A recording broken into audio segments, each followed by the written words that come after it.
ṣògo rẹ̀ tán ayé máa ń bínú. Bàbá ayé ọmọ ẹ̀sùn sí i. Òṣogbo rẹ̀ tán ayé máa ń bínú. Bàbá ọ̀rọ̀ ayé ó máa ń bínú. Ẹ̀rù ń bà mí. Aráyé burú.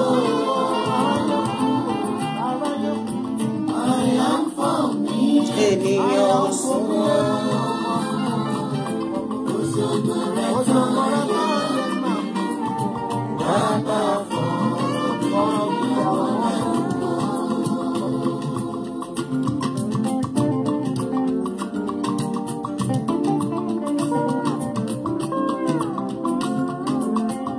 ìkòkò ń ṣe ṣú Ẹnìkan mọ́. ọ̀dọ̀ wa búyọ́ Òkìkí ń kọ́.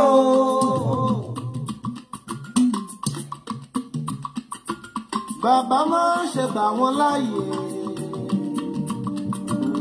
iṣẹ́ rẹ̀ mọ́ mọ́ mi bàjẹ́ o. Òṣogbo rẹ̀ tán ayé máa ń bínú. Bàbá ayé máa sùn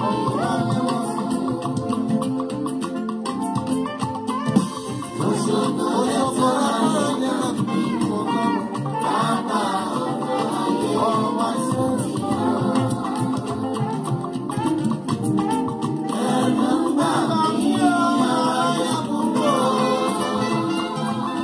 Good evening, everyone.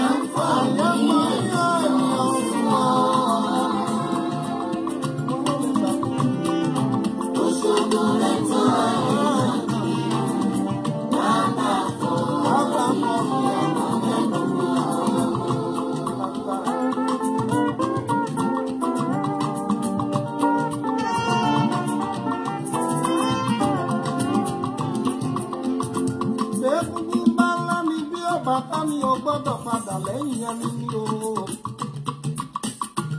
Akúnlẹ̀ ayọ̀ pín lọ́rùn àyànmọ́ ò papọ̀. Bí mo ti yan tèmi, bẹ́ẹ̀ kọ́ ló yan tirẹ̀. Ìpín mi ni mo ń lò, kí ni mo dẹ̀ ṣe? Wọ́n fẹ́ dá yín fún. Wọ́n fẹ́ dá yín sọ lọ́rùn dọ́rọ̀ mi níṣẹ́ o.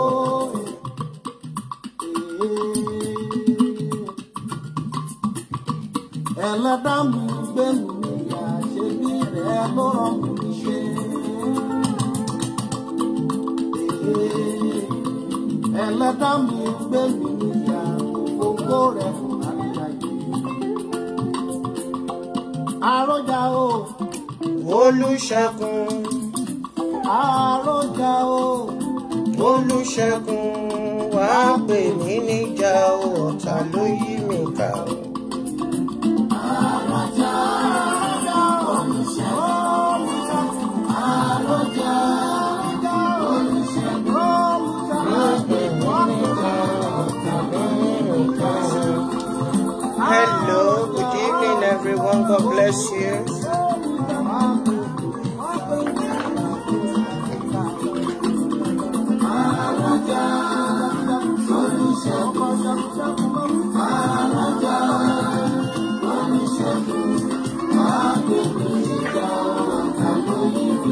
Mo ń lo perfume, ẹni tó bá gbórúkọ perfume yìí á gba something. Ṣé ń gbóòórùn ẹ̀? Ẹni tó bá gbóòórùn perfume yìí tó dẹ̀ mọ́ á gba something. Àní tálákà táláyì lọ́wọ́ ẹni tí ń fi ṣe ìkógun. Àwọn ẹlẹ́rìí ẹ̀kẹ́ fi fẹ́ sí mi. Wọ́n máa ń sa ohun tọ́jú wọn ò tó. Àmọ́ ìwọ lọ́lọ́run olùgbèjà mi ṣàánú mi. Àròjà o, Olùṣègùn, wá pè mí níjà o. Ọ̀tá ló yí mi ká o. Mo lo perfume o. Àmì ìrántí ló lé mi síìkì. Oh, kò má tà.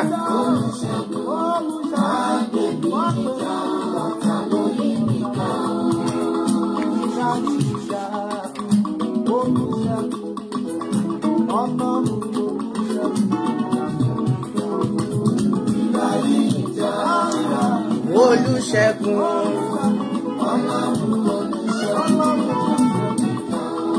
Ọ̀tá fọwọ́ bí gàgà ọ̀nà ó ṣe bí ọ̀nà níbi bí. Ó sàn bínú orí mi. Ó ń bínú ìpín mi. Olúwa ò gba kọ́kọ́rọ́ ilé ọlá lọ́wọ́ rẹ̀ kó o bá mi ṣílẹ̀kùn ògo. Bàbá. Ṣílẹ̀kùn ayọ̀ náà o, bá mi ṣílẹ̀kùn oore rẹ̀. Ṣílẹ̀kùn ayọ̀ náà o, alágbára. Ṣílẹ̀kùn oore rẹ̀. Mo sì wà lẹ́nu ọ̀nà o, Bàbá. mo ń kànlẹ̀kùn. Bàbá ṣílẹ̀kùn fún mi o, ṣílẹ̀kùn oore rẹ̀. Yára Ṣàánú mi, Ọlọ́run aláàánú ṣàánú mi. Yára ṣàánú mi, Ọlọ́run aláàánú ṣàánú mi. Yára ṣàánú mi, Ọlọ́run aláàánú ṣàánú mi. Yára ṣàánú mi, Ọlọ́run aláàánú ṣàánú mi. Ọlọ́run aláàánú mi. Bàbá tí ń ṣàánú mi nígbà Hey, Títí Láyọ̀ Dáìró, give me my sweetheart.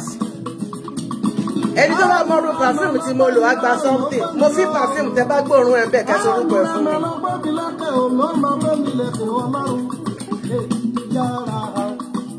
Títí Láyọ̀ wà lọ́dọ̀ Ọlọ́run. Oh, the days been so lovely. I slept. Mo jẹun ni mo bá sùn.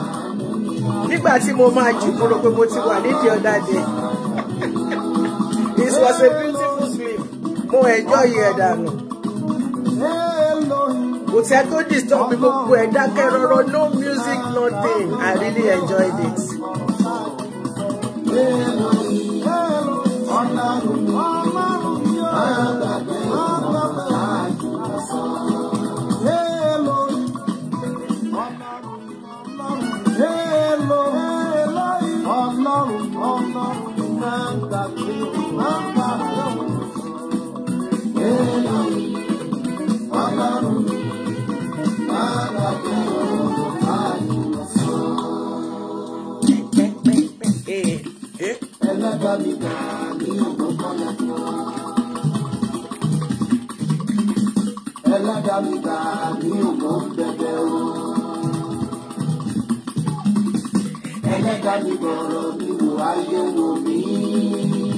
Hey, you love my oh, thank you, ma.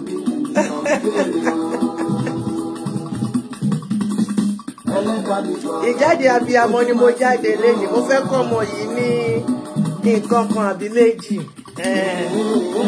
Òun ni mo ṣe wọṣọ ara. Yàrá kan sọ pé a máa dìgbì àyè pé night. Bọ̀tẹ̀ pé abiyamọ ni mo fẹ́ lò lálẹ́ yìí, kì í ṣe pé oníbìínú. Àṣẹ̀ṣẹ̀ yọ ìmọ́lẹ̀ mi rèé òun. Bẹ́ẹ̀ ni o, wọ́n ń bínú, wọ́n ń tẹrí kodò. Kùtùkùtù òwúrọ̀ mi rèé ò dídí mo dí rí. Ẹnìkan ló máa jẹ́ scapegoat. Mẹ́mọ̀ mọ́ bí Ẹ kalẹ́ sà. Thank you, my darling Títí Láyọ̀ Dáìró. God bless you, ma. Mo sun oorun yẹn, ẹ̀rí bó hàn lójú mi fresh. Mo sun oorun yẹn ju 8 hours oorun alẹ́ lọ. Àtàárọ̀ ni mo ti sùn. Wọ́n ní yes, I was really tired. I needed it.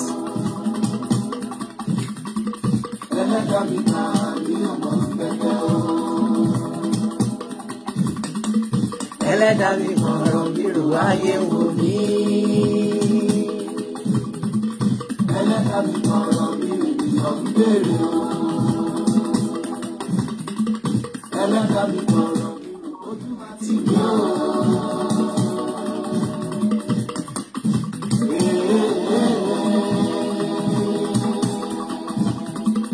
Ẹlẹ́dàá mi kọ̀ọ̀rọ̀ bírò ojú àti mi o. Ojú òní wá tì, àwọn ẹgbẹ́ ọlọ́mọ plenty ojú òní wá tì. God bless you. Inú níbí ni ò kan tàìmọ̀ wá hù o. Ẹ bá ń béèrè nǹkan tí mo ṣe fún Mesoro. Wọ́n ti ẹ̀lẹ́ sọ pé ọdún kan lù sí ẹ̀kú o. Àbọ̀ ẹni ọgbẹ́ ìfúrú kà sámọ́rọ̀ kẹ́jì o àwẹ́ o.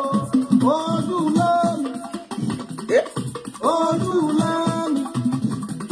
Ní ojú lẹ́nu lọ́rùn àgbà fún ẹ. Ẹlẹ́gẹ́ mi bá ní ọmọ kọ́lé tó. Ẹlẹ́gẹ́ mi bá ní ọmọ kẹ́kẹ́ o. Ẹlẹ́gẹ́ mi kọ́rọ̀ nínú ayé wò mí. Ẹlẹ́gẹ́ mi kọ́rọ̀ nínú ìtàn bèrè o. Ẹlẹ́gẹ́ mi kọ́rọ̀ nínú ojú máa ti gbé o. Ojú òní wá ti lágbólé plenteous. Plenteous. Ẹ tó bá wà ní Ìbàdàn nú yẹn jẹ́ kí n mọ̀ o. Plenteous kan ṣe nǹkan lọ́jọ́ Sunday. If you are in Ibadan, let me know so that you can join to go and represent Olomo Plenty. God bless you. Okay, one of my admins there, I can see. God bless you. Thank you. Hey, ọkọ mi ti wọlé o. Àríkẹ́ lọmọ náà. Àgbékẹ́ lọmọ náà. Ẹni tí ó dùn mọ́ kó forí sọlẹ̀. Àríkẹ́ ń ṣe nǹkan gẹ́gẹ́dìn.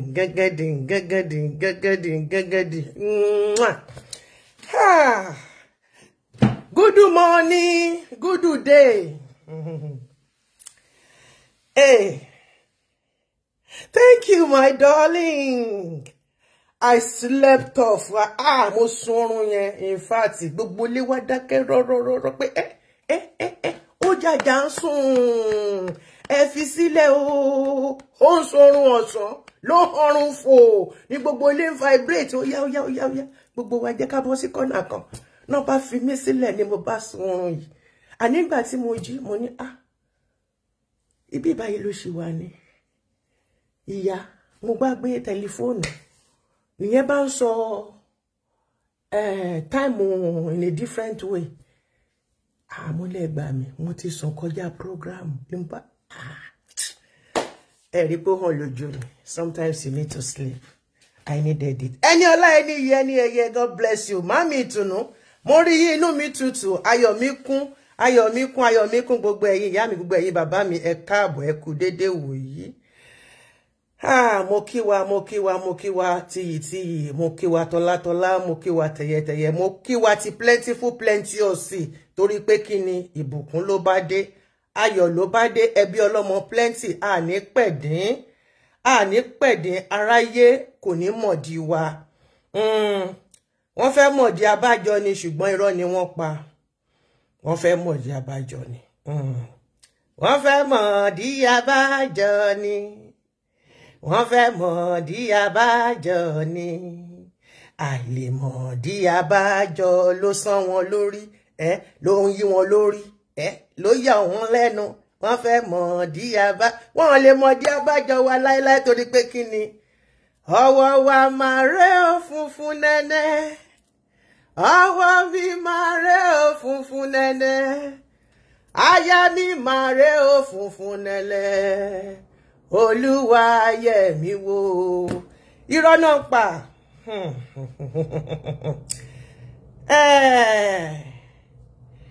Ọmọ kan ló kọjá àyè ẹ̀, ó lóun ní history mi lọ́wọ́.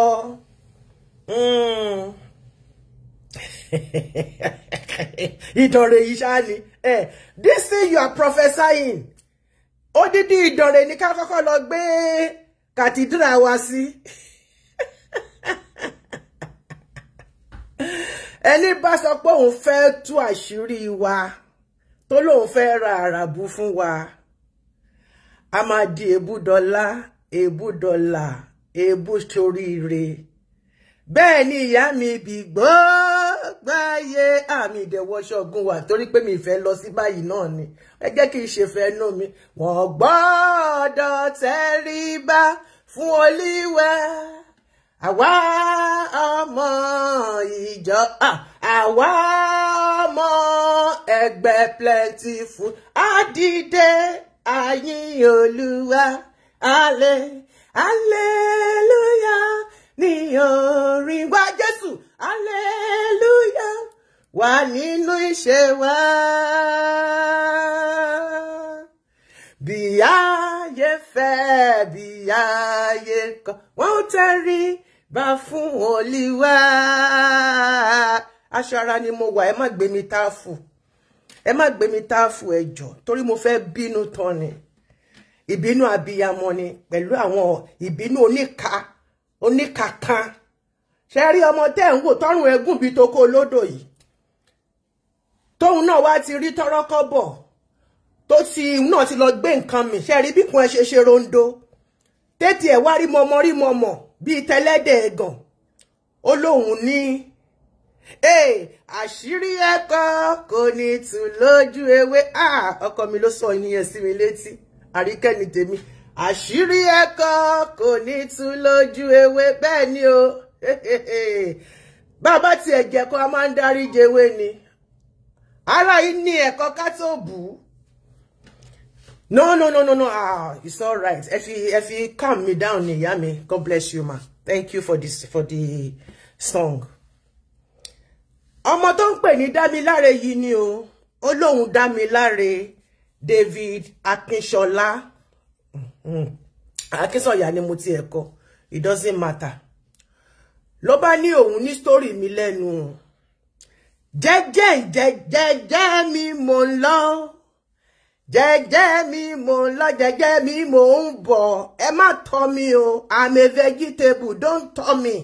I'm an ẹ̀fọ́. If you tọ́ me, agorun pa ẹ́. Ló bá lóhùn ní, Ayọ̀ọ́lá o. Ayọ̀ọ́lá ni tèmi.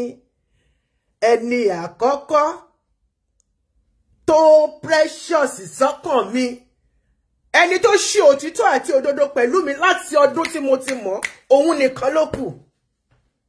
Òun nìkan ló kù nínú gbogbo wọn. Ìwà ọ̀tẹ̀ rìkíṣí wọn kò jẹ́ kán lè dúró. Ẹ bá mi ṣàdúrà fún Ayọ̀ọ́lá Olúbí èdìdì ìmọ́lẹ̀. Ìpè ẹ̀ kò ní já sásán kò ní já sófo. Bó ṣe rí mi tó dẹ̀ accept mi tó dẹ̀ understand mi. Ayé ò ní gbógun ti iṣẹ́ ìránṣẹ́. Ẹni tó máa dúró tì títí dópin. Tí ò ní àní nínú. Tí ò ní fi ẹ̀yìn ọwọ́ tí ò ní fi jẹ ní iṣu. Ọlọ́run ọba Elédùmarè á bá mi jẹ́ kó dúró tì nínú iṣẹ́ ìránṣẹ́ lórúkọ Jésù.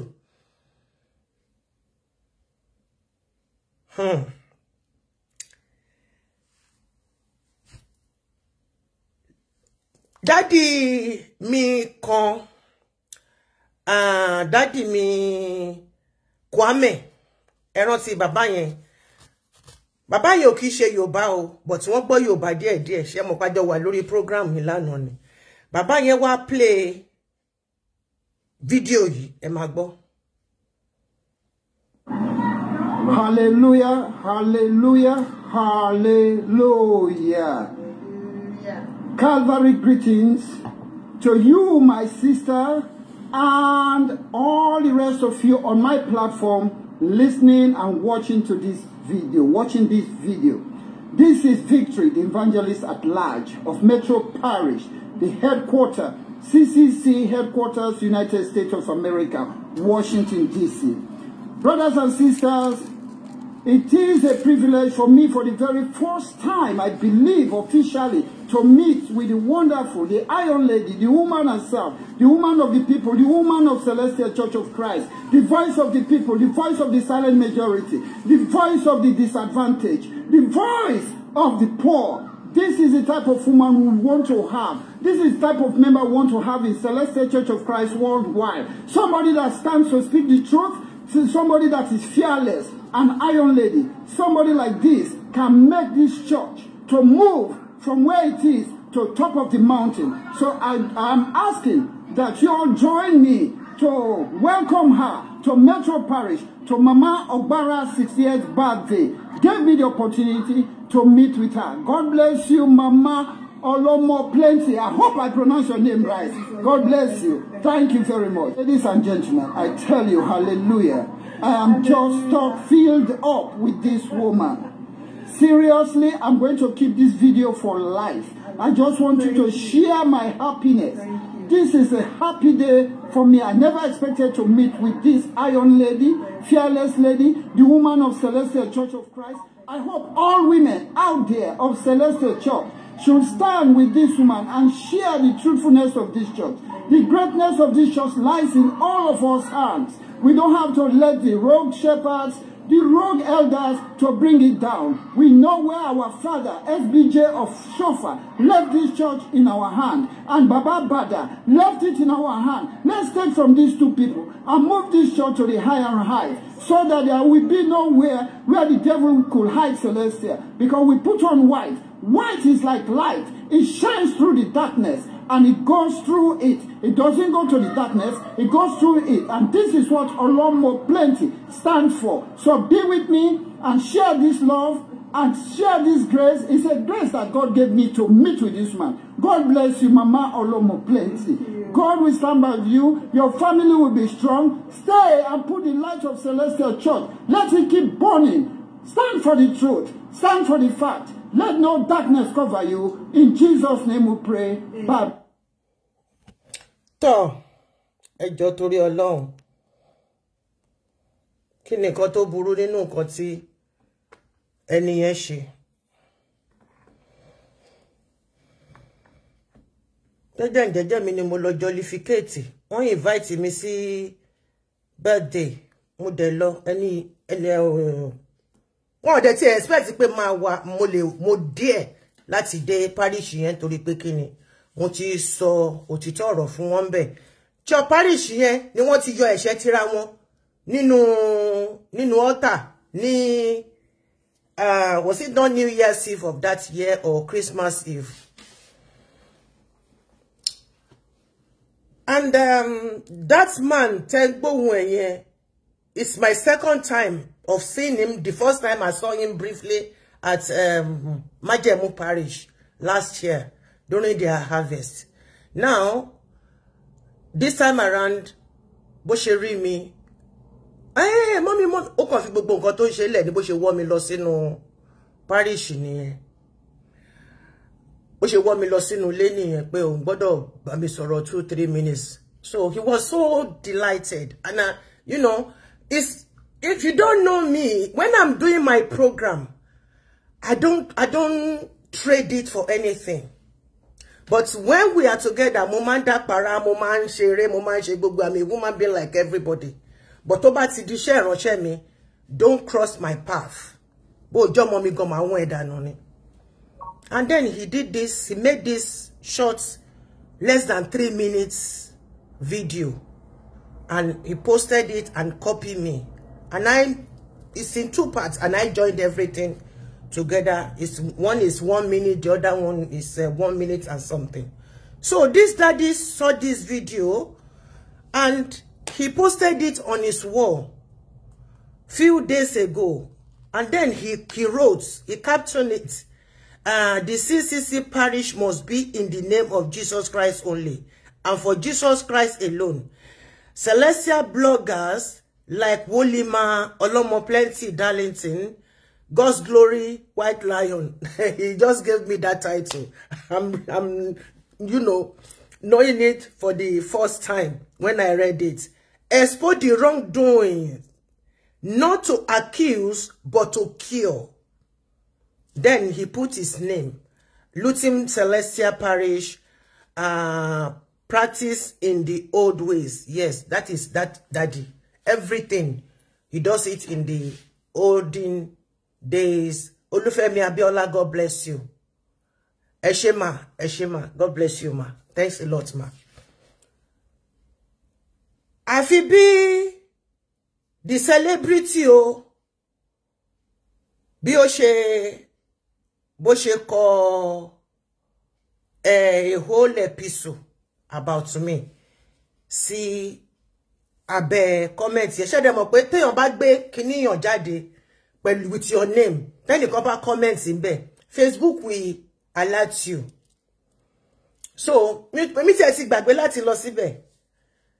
Daddy yẹn wá sọ pé kí má bínú nǹkan tẹ́ni yẹn kọ mú ní àmọ́ ní mi tí ti lọ wò pé but I will go and check it. Àná mi o. You are welcome on board, sir. Nǹkan tí bàbá yẹn kọ ní kíní ẹlẹ́nu ti pòlò bí ẹlẹ́dẹ̀ ẹ̀gàn yìí. Tọrùn ẹ̀gùn bí wàhálà tápà yìí. Mo de ìdílé ìyá mi ni mò ń bú yẹn. Anyway, tọrùn ẹ̀gùn bí wàhálà tápà tóun náà ti rí gẹkú gẹgẹ.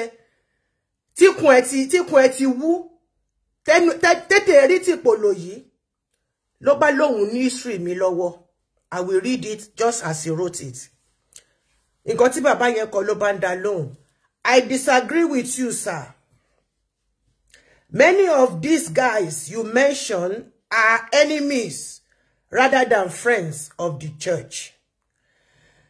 Their so-called exposes are more of clout chasing and not a trust stick.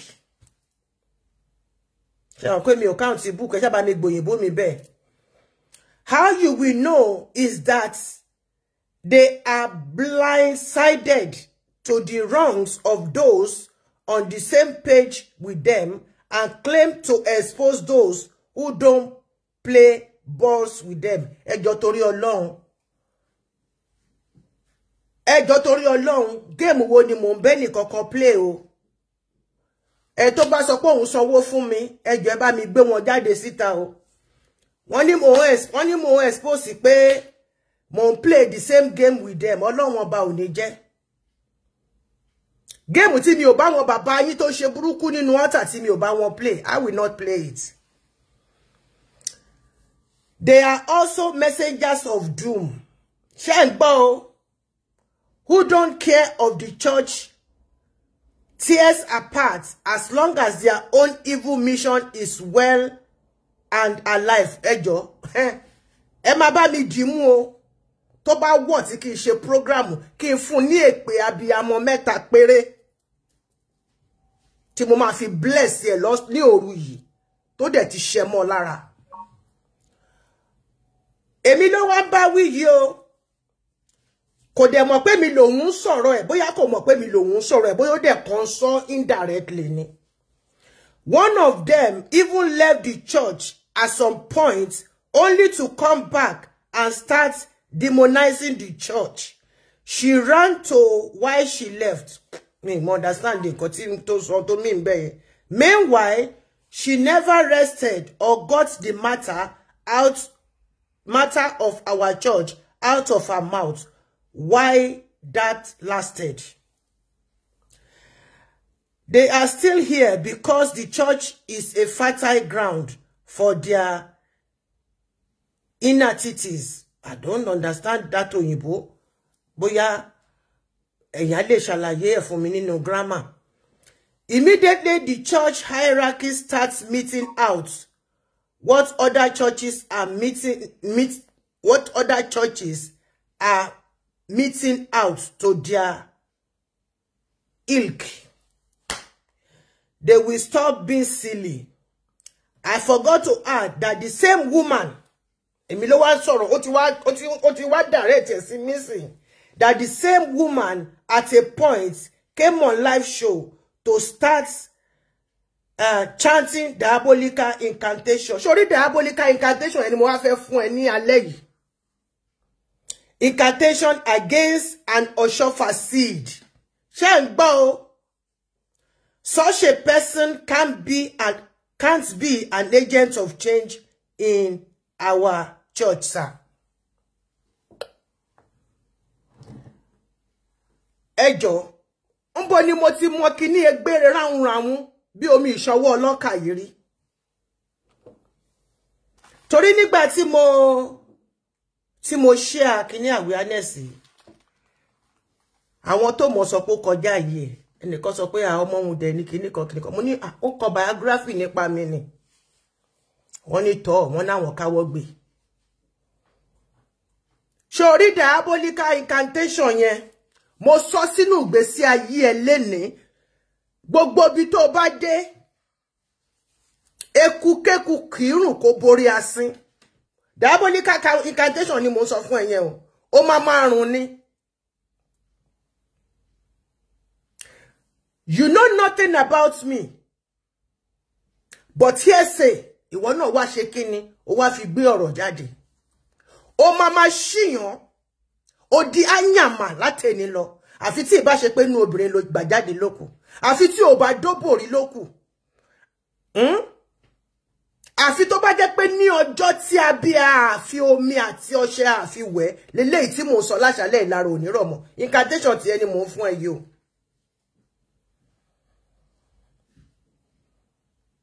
Gbogbo bí tó wá dé, gbogbo bí tí wọ́n ti mọ̀ ẹ́ dé ni wọ́n ti máa kọ̀ ẹ́ sílẹ̀. Nítorí pé o kọ nǹkan tó mọ̀ nípa mi, gbogbo bí tó bá dé wọ́n máa kọ̀ ẹ́ sílẹ̀ ni. Wà wá lọ jíṣẹ́ fún àwọn tó rán ẹ wípé o ṣiṣẹ́ jẹ́.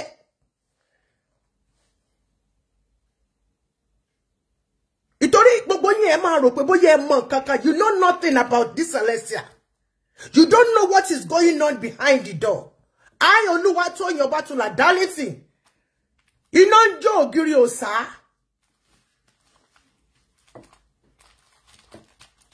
Èmi ò kìí ṣe irinṣẹ́ Luciferi ní sẹ̀lẹ̀ o. Òun lẹ̀rù mi ṣe ń bà yín.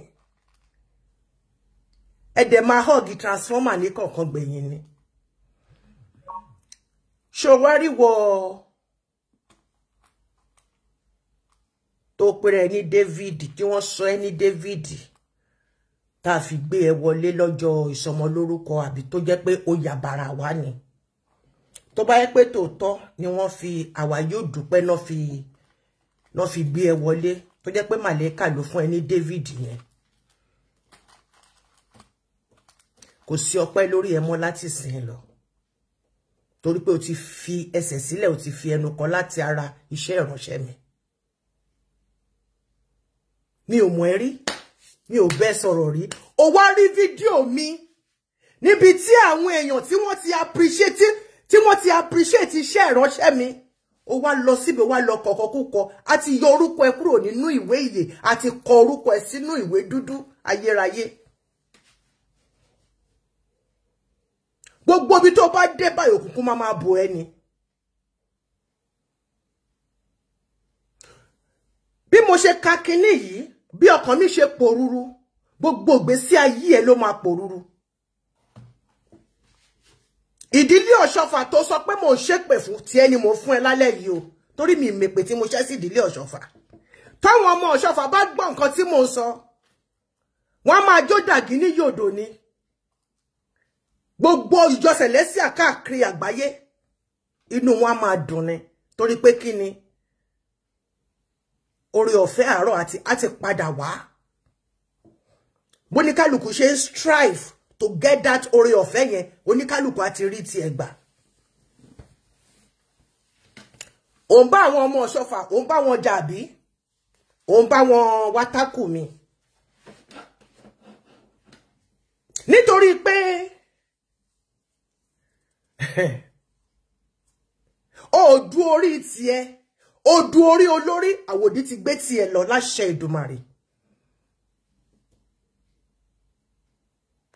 Fọ́tò ẹ̀ nígbà tó wà kékeré ni tó wà bí tó dàbí ọparun yẹn. Ìgbà tóun náà tó ti tọ́wọ́ ẹ̀ ti bà tóun náà ti dolùṣọ́ tó lóhun wòlíì.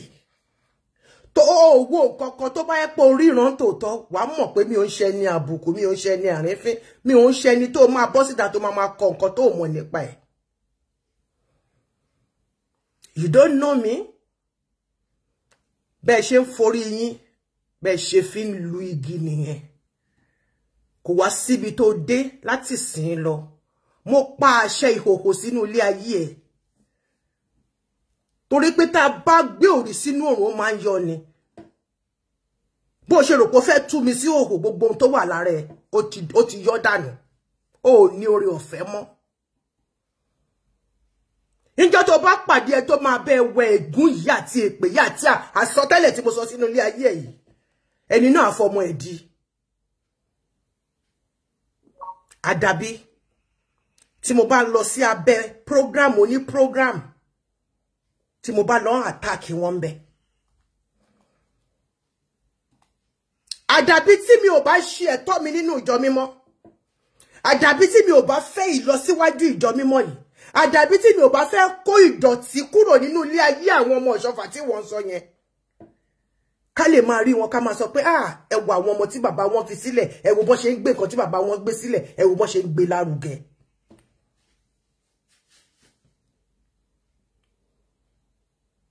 Mo rí fídíò kan lánàá. The video ó tún expose everything about pé bàbá Ọ̀ṣọ́fà. What do you people know? You know nothing.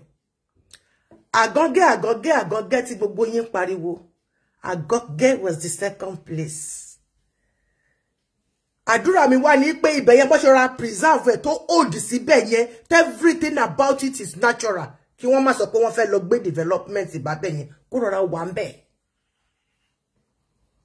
I will post the video out. Àwọn nǹkan ìkọ̀kọ̀ tí Ọlọ́run tó fi hàn èmi, tí Papa Ọ̀ṣọ́fà fúnra rẹ̀ tó máa dé jẹ́jẹ́ mi ni mo wà tó wọnú ilé wá bá mi tó ní máa ṣiṣẹ́ lọ má ṣe wá ìsinmi, tí gbogbo tínú mi bá rú tó bá bò mí lójú tó bá tún dé á tún ní bàbá ẹ lọ pẹ̀lú mi arẹ́rìn á dẹ̀ tún disappear. Àwọn ọmọ tó ṣọ̀fà bí gangan ẹ̀mí lórí bàbá wọn yọ sí wọn. Nítorí pé ìwọ wá la ẹnu ẹ kàṣà ó kọ gbogbo eléyìí nípa mi, ohun burúkú náà máa kọ nípa ẹni gbogbo ibi tó bá lọ. Ẹ rántí pé ìyá kan ló bí mi náà. Ẹ dẹ̀ rántí pé mo lọ́mọ ọmọ. Torí pé tí wọ́n bá ń fòró ẹ̀mí mi, ó máa kan àwọn ọmọ mi. Ó máa kan àwọn ọmọ mi. Tí kò bá yé yín ẹ jẹ́ kó yé yín. Ẹni tó bá ń wá kú ẹnìkan tó ti lọ́mọ láyé àbí tí kò tí lọ́mọ láyé, tẹ́ ń wá ìparun, tẹ́ ń wá ìbàjẹ́ ẹni yẹn, gbogbo fámìlì ẹ̀ lẹ́fẹ́ bà tí wọ́n jẹ́. Bí mo ṣe wà yìí, bí mo ṣe kéré tó lọ́mọdé yìí, mo láwọn tó ń depend on mi o.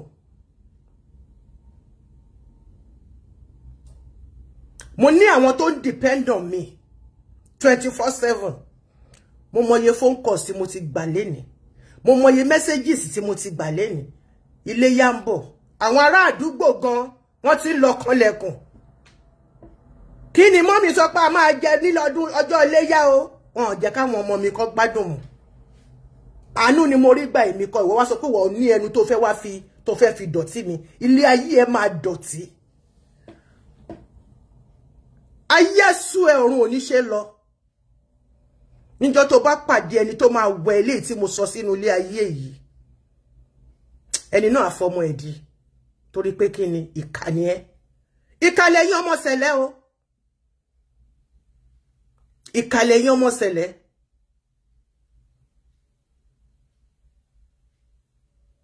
Ọmọ ṣẹlẹ̀ tó jẹ́ àbúrò mi, ọmọ onítìrẹ ọ̀fọ́rán, ó ń bá mi jà nítorí Deborah tí kò mọ̀.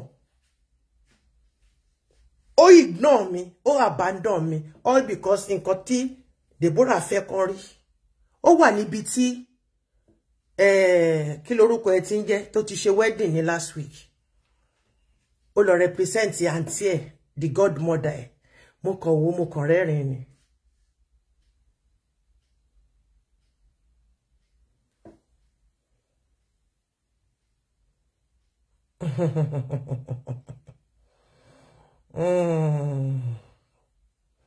Mo kàn wò, mo kàn rẹ́rìn ni. Làbúrò mi rú gágá lóru gbúgbú. Ó lọ dúró on behalf of godmother, which is there's nothing bad in it. Ogbo àtọ̀ yín ẹ kúrò ńbẹ̀, ẹ kúrò ńbẹ̀, ẹ má pè mí. Ẹ má pè mí, ẹ má pè mí. Ẹ jẹ́ kí n sọ nǹkan tí mo fẹ́ sọ tán. Mo sọ àsọtẹ́lẹ̀ sínú ilé ayé ọmọkùnrin yìí.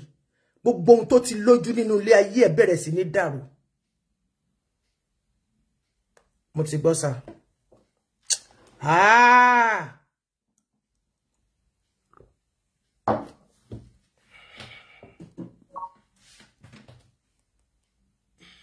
ẹ mọ̀ pé mi ò kì í bínú.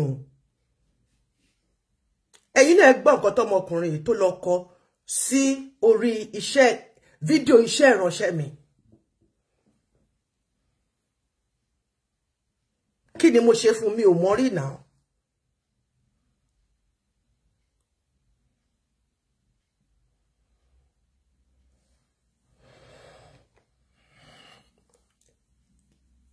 Ẹ kọ Damilare, tẹ́ bá ti tẹ Damilare orúkọ ẹ̀ jáde. Damilare David AKINSOLA. AKINSOLA ni kì í ṣe Akínsọ̀yà, AKINSOLA. Ẹ rí bẹ́ẹ̀. Mo ti gbọ́ bàbá mi, mo ti gbọ́ sà.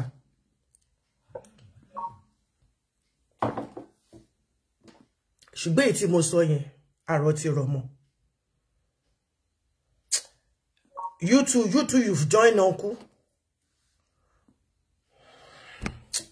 Mo ti gbọ́. Gbogbo ẹ̀yin tèmi mo bá yín bomi tútù sílẹ̀ o. Ilẹ̀ ò ní gbóná mọ́ yín o, ẹ ní tẹ́jú ilẹ̀ mọ́lẹ̀ o. Ẹ ní tẹnugbó bí ọwọ̀. Mo ti gbọ́ sà. Mo ti gbọ́ Daddy Jagaban, mo ti gbọ́ sà. Ọmọ Lisa mo ti gbọ́, mo ti gbọ́. Mo ti gbọ́. Mo ti gbọ́, no problem.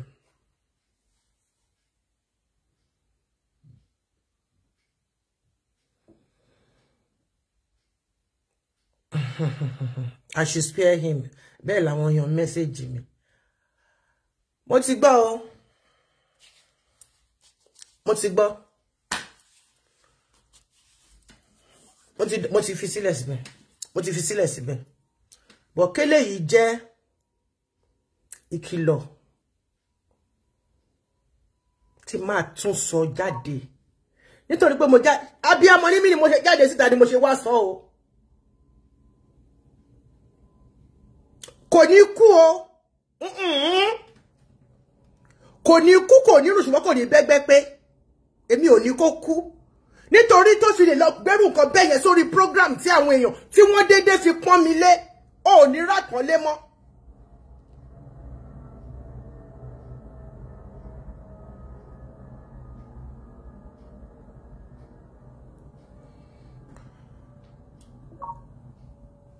Olùṣọ́ Abíọ́dún mo ti gbọ́ sà, mo ti gbọ́. Mo ti gbọ́ sà, mo ti gbọ́. Mo ti yáfi ẹ̀ fún yín. Ẹ bá mi kìlọ̀ fún. Nílé ayé ẹ̀ tó bá tún rí tí mo bá gbé picture mi àbí ọ̀rọ̀ mi tó máa sọ̀rọ̀ mi gan níbi kankan. Kó ya máa fi orúkọ mi kó máa fi gbàdúrà ni.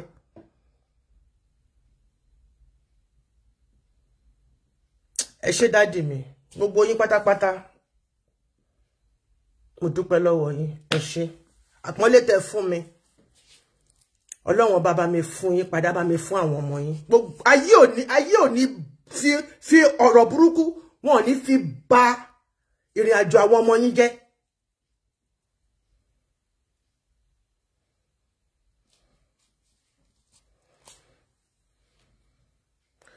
Mo ti ń sọ pé màá fi ẹnìkan,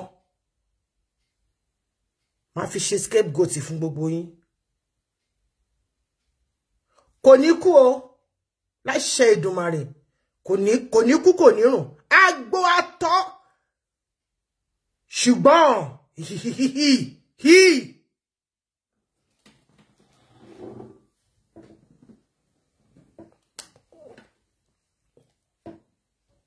Damilare David lórúkọ ẹ̀ sà.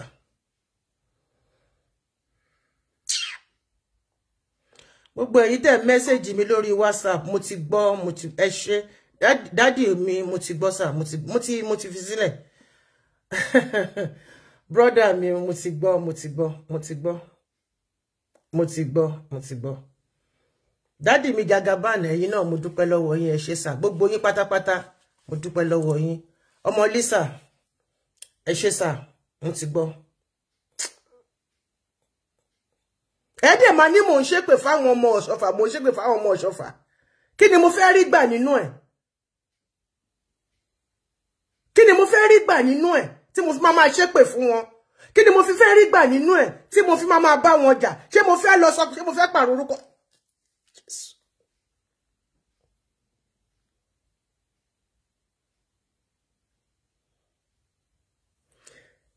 Ṣé mo fẹ́ pààrọ̀ orúkọ tèmi sọ́ṣọ̀fà ni? Kò sí ìtó kàn mí. Ṣùgbọ́n ṣé ìránṣẹ́ tèmi lèmi ṣe. A ní kí n máa lu aago ẹ̀ sí wọn létí lójoojúmọ́. Kí n máa lu aago ẹ̀ sí wọn létí lójoojúmọ́. Òun ni mò ń ṣe.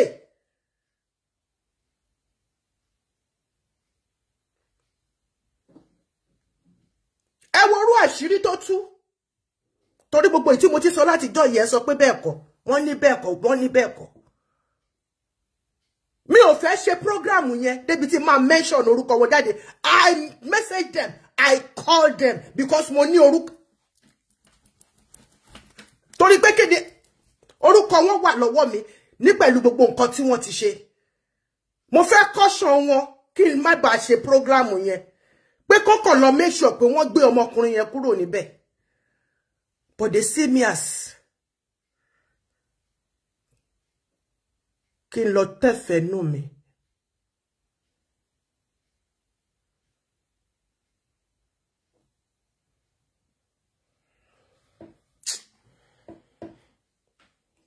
Iṣẹ́ tí ó rán mi bá mi máa jẹ́ kó bàjẹ́ o.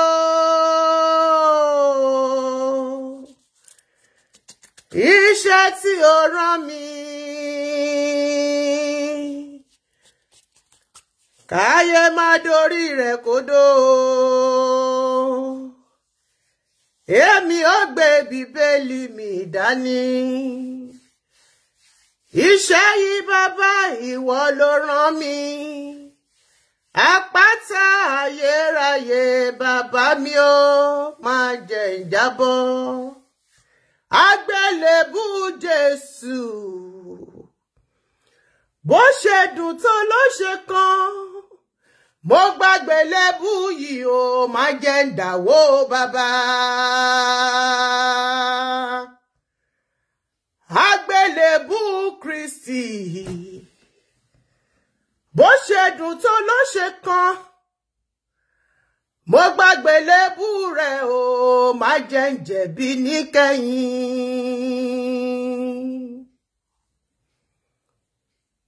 Àgbélébù rẹ̀ o. Bó ṣe dùn tó ló ṣe kan, olùjọ mímọ́, mo gbàgbé lébù yìí o. Má jẹ́ ṣàìsàn níkẹyìn. Àmín.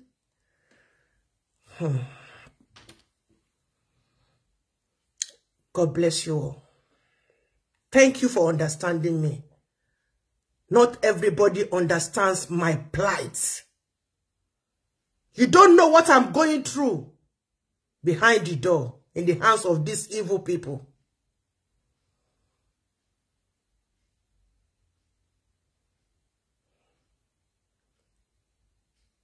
Nǹkan tí mo ń ṣe fún yín, mo ń ṣe sínú ayé ara mi. Tẹ́ bá dé ṣẹ́rí ọlọ́fin lẹ́nìí. Báwọn èèyàn bá fẹ́ bí boyfriend àti girlfriend bá fẹ́ meet ilé bàbá mi náà máa wá jókòó sí níwájú ilé bàbá mi náà máa fi sport ibi tán máa ti meet sí. Àtúnbẹ̀ ṣe ni. Àtórúkọ bàbá yẹn ṣe ni. Àtóríṣe o. Àtóríṣe. Orí mi ò gbọ́dọ̀ burú o. Èmi tún orúkọ bàbá mi ṣe, àwa tún orúkọ bàbá wa ṣe, àwa tún ilé bàbá wa ṣe ni. Nǹkan tí àwọn bàbá wa ti ń ṣe, tí bàbá wa náà ṣe, tó fi lé wa lọ́wọ́, àwa ń ṣe. Ẹ̀yin ṣòṣì bí ẹran aṣẹ́wó, ẹ tún wá kó àwọn àgùntàn tẹ́ máa lọ lò dànù. Àwọn yẹn náà tó dẹ̀ stupid. Wọ́n gbọ́rọ̀ sí yín lẹ́nu. Wọ́n sin yín, wọ́n sin orí olórí, àwòdídẹ̀ gbé tí wọ́n lọ. Mo dẹ̀ sọ fún gbogbo ẹ̀yin abiyamọ, mo ní ẹ kìlọ̀ fún àwọn ọmọ yín. kìlọ̀ fún àwọn ọmọ yín nínú sẹ̀lẹ̀ kó má bá wọn máa jókòó máa sọ̀rọ̀ mi. Kó má bá wọn máa jókòó máa pẹ̀gàn mi.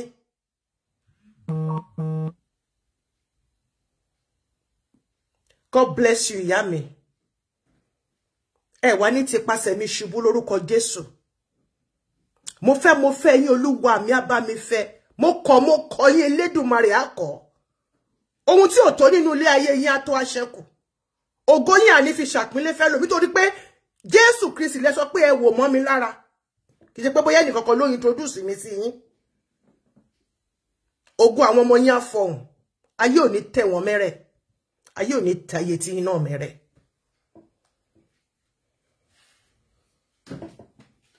Gbogbo ẹ̀yin abiyamọ sẹ̀lẹ̀, this is my final warning to all of you. Àti ẹ̀yin tẹ́ sọ pé àwọn ọmọ yín ti di superior, whatever. Ẹ kìlọ̀ fún wọn. Mi ò kìí ṣe ní àrífín o. Mi ò ṣe ní àrífín rárá.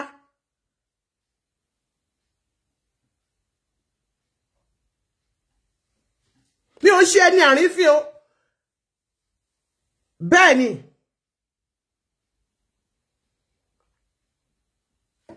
Níbo ló wà báyìí? Pẹ̀lú Jésù Kristi pẹ̀lú gbogbo ẹ̀. Ó ní asán lórí asán, òfo lórí òfo. Àjogún fá tó ní kóhun má má kú o, ẹni tó ní fá ti lọ. Ìyá ẹlẹ́wẹ́ tó bá ta ó jèrè, tó bá ta kò máa lọ. Ìyá lára rẹ̀, ìyá lára ẹ̀yin ọmọ ṣọ́fà, tẹ́ bá sọ pé ẹ gbọ́ràn. Ẹ rò pé owó tẹ́ ń kó yẹn, that is the final. Ìyẹn lẹ fi lẹ rò pé kíní, ẹ̀yin tó jẹ́ pé adá níta má dá nlé nìyí. Gbogbo àwọn ẹ̀yin abiyamọ sẹ̀lẹ̀, ẹ kìlọ̀ fún àwọn ọmọ yín.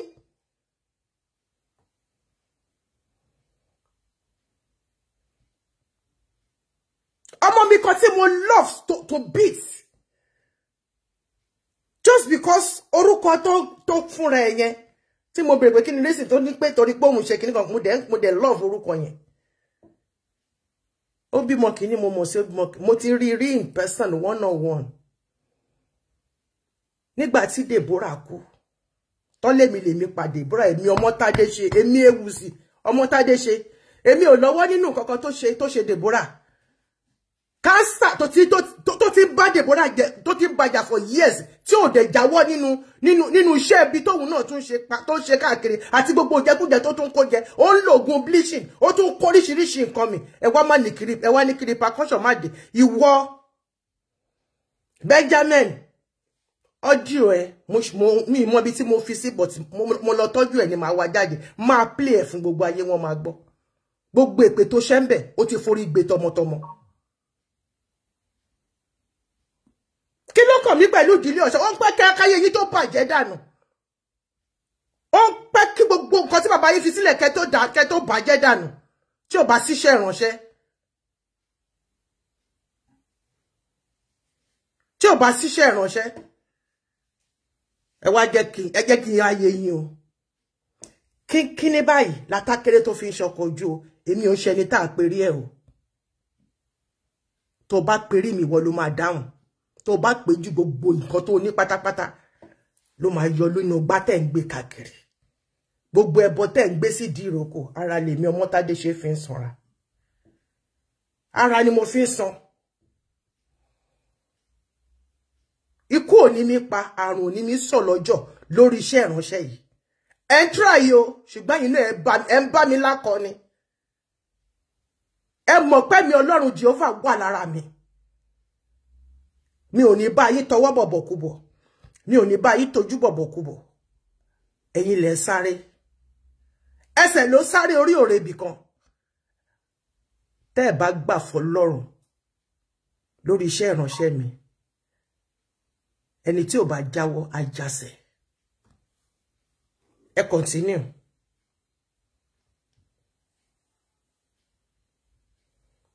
Ẹ̀yin abiyamọ sẹ̀lẹ̀, mo rọ̀ yín, mo bẹ̀ yín ní orúkọ Jésù Kristi.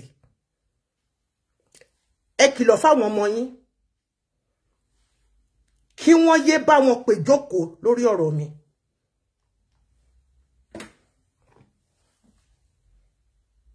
wọ́n yé wá sórí Facebook láti máa bá sọ̀sọ̀kúsọ lórí ọ̀rọ̀ mi.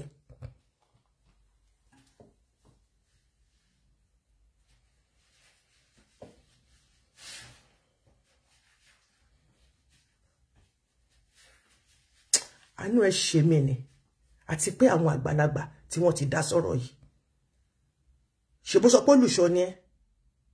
Mo fẹ́ rí àrà tó fẹ́ dá pẹ̀lú àwọn ọmọ ṣọ́ọ̀ṣì, àwọn ọmọ parish ẹ̀. Lórí nǹkan tó sọ sínú ilé ayé mi, tí ẹ bá dá padà fún ẹ sínú ilé ayé ẹ, wàhálà máa so nínú ṣọ́ọ̀ṣì ẹ.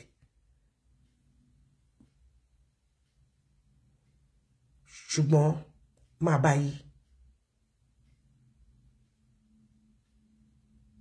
Kí ni mo sọ? Máa bá yí.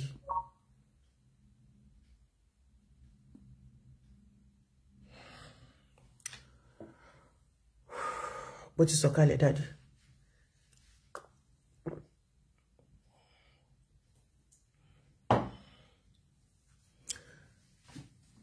Ẹ bá mi mú mi o, ẹ bá mi fomi síwájú orí yín o.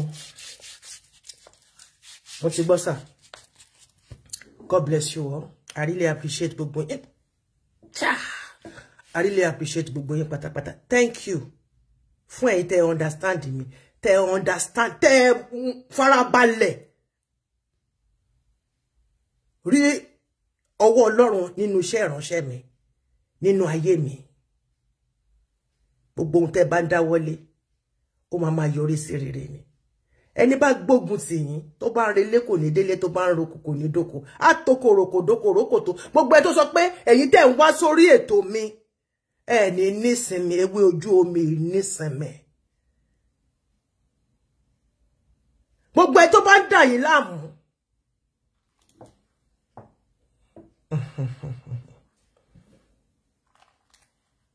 Afẹ́fẹ́ yìí gba kì í gba kí náà ti ń pè permission lọ́wọ́ yàn kó tó wọlé o. Àfi tẹ́ni yẹn tí ò bá mí afẹ́fẹ́ sára, ìjì ajálé ayé wọn. Gbogbo ẹ tó bá sọ pé èyí tẹ́ nífẹ̀ẹ́ mi, tẹ́ gbà mí tọwọ́ tẹsẹ̀ nínú ọkàn yín ní tòótọ́, tó bá ló kù ọ̀nà tẹ́ máa gbé gbà, ẹni náà arelé kò ní délé, aroko kò ní dóko. Ìjì á gbé lọ tọmọtọmọ.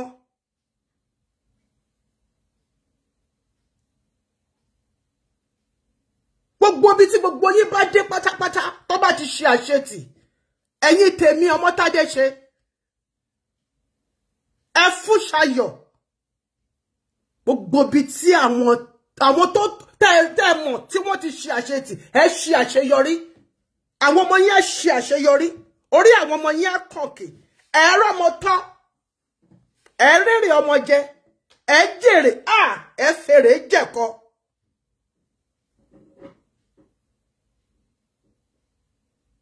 Ìbá àjọmọ̀ ìyá mi ló gbógun tì mí lórí iṣẹ́ ìránṣẹ́ mi. Kátẹ́gùn gbígbóná kó gbàgèlè orí ẹ̀, kó gba fìlà orí ẹ̀ dànù. Bẹ́ẹ̀ ni.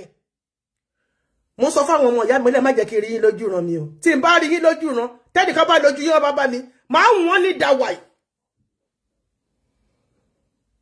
Gbére bàbá mi, ó gbọ́ àtọ̀ yín bàbá mi, ẹ ṣé sà. Èmi lọmọ arúgbó olúfà tí tòṣùmàrè, onílù kan gẹ́dẹ́gẹ́dẹ́, onílù kan gẹ́dẹ́gẹ́dẹ́, ẹlẹ́rú òkìjọ ọlọ́mọ nìkan ló ń jó. Àìgbowó ọkọ̀ lọ́wọ́ àkẹsàn, ẹni bá gbowó ọkọ̀ lọ́wọ́ òṣù, akọ́pa, akájẹ, agbọ̀run alákejì lọ ni. Iná ni mí o, ẹ rọra fi mí sílẹ̀. Ẹ rọra fi mí sílẹ̀ o. Èmi ò kì í ṣe ẹni tó máa lọ ṣe nǹkan ní kọ́nà. Máa bọ́ síta máa sọ ni, mi ò ní kó kú o, ṣùgbọ́n tó bá ní kí ikú wá síwájú mi kú. Mi ò ní kó rùn, ṣùgbọ́n tó bá ní kí ìṣàìsàn, tọwọ́ tapá tẹsẹ̀ ló máa fi rọ. Bẹ́ẹ̀ ni, tí gbì bá ṣú ọ̀fà yẹ kó. Ẹ tí rí pé mò ń pògèdè, mi ò tí pògèdè o. Ó jọ ti bá gbé Báíbù tí mo bá dorí ẹ̀kọ́rò tí mo bá kà fún yín, kẹ́ tó mọ̀. Bẹ́ẹ̀ ni iwájú ọlọ́kọ̀ tí sowó, ẹ̀yìn ọlọ́kọ̀ aṣojì gbàrà lẹ̀kẹ̀, ògèdègédé ọlọ́kọ̀ àtàn yẹbẹyẹbẹ lórí omi. Èmi lọmọ Ọlọ́run ìyàwó, ká ṣàálẹ̀ dòye. Mi ò ní bá yín ṣe ní ọ̀rọ̀ kan náà o, mi ò mọ̀ ṣe o. Nǹkan tí wọ́n máa ṣe máa jẹ́ kí gbogbo yín kẹ́rí. So gbogbo ẹ̀yin tẹ́ fẹ́ wá crop program yìí, ẹ crop ẹ̀. Kẹ́ mú ní point by point kẹ́ lọ lò fún nǹkan tẹ́ bá fẹ́. Ẹ kà nǹkan tó mọ ẹgbọ́n nǹkan tó mọkùnrin yìí tó kọ sórí ibi tí wọ́n tí ògo Ọlọ́run ti fara hàn lé ayé mi ṣé mo mọ̀ rí ni.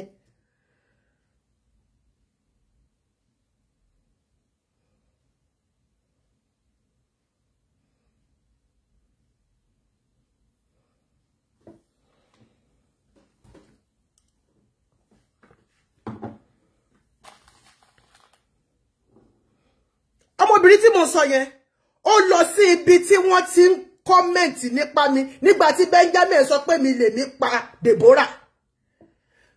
Ó ní obìnrin yìí ṣá ó dùn mí ó wọnú egungun. Omi gbóná jábọ́ lójú mi mo ṣe kíni mo lọ inbox ẹ̀. Mo ní ìwọ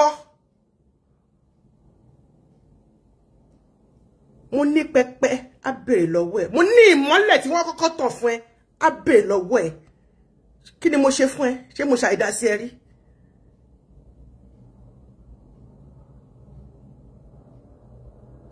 Ẹ dẹ̀ wà nínú chọ́ọ̀chì ẹ máa pọ̀ lọ́hùn lórí asán.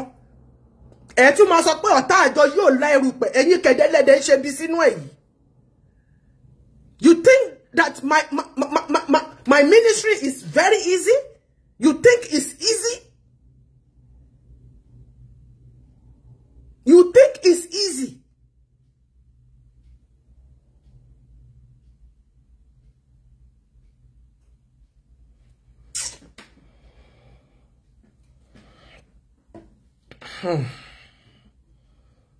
Ẹ bá mi kìlọ̀ fáwọn ọmọ yín. Ẹ̀yin tẹ́ adopt àwọn ọ̀ṣọ́rọ̀ olùṣọ́ àtàwọn girlfriend yín ọ̀ṣọ́rọ̀ ọmọge. Ẹ bá mi sọ fún wọn o. Tó bá ti gbọ́ bí tó bá ti dárọ̀ mi sílẹ̀, kọ́kọ́ sọ pé hallelujah kó dẹ̀rìn síwájú. Nítorí tójú tì yẹ́ làparò fi ń ríran o.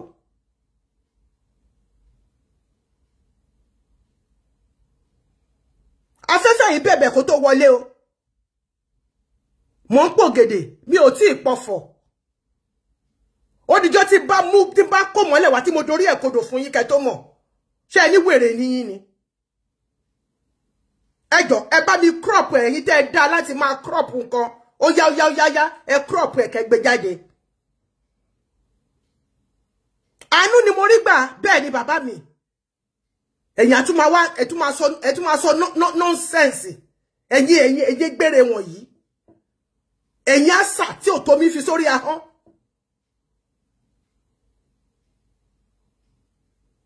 Ṣé rí àwọn ọmọ Ọ̀ṣọ́fà tẹ̀lé àwọn náà máa bá yé yín jẹ́ o. Àwọn náà máa bá yé yín torí kí ni àwọn ò tiẹ̀ kí mélòó nínú wọn ló nígbàgbọ́ nínú iṣẹ́ nínú pé bàbá wọn nígbàgbọ́ pé bàbá wọn wà láyé.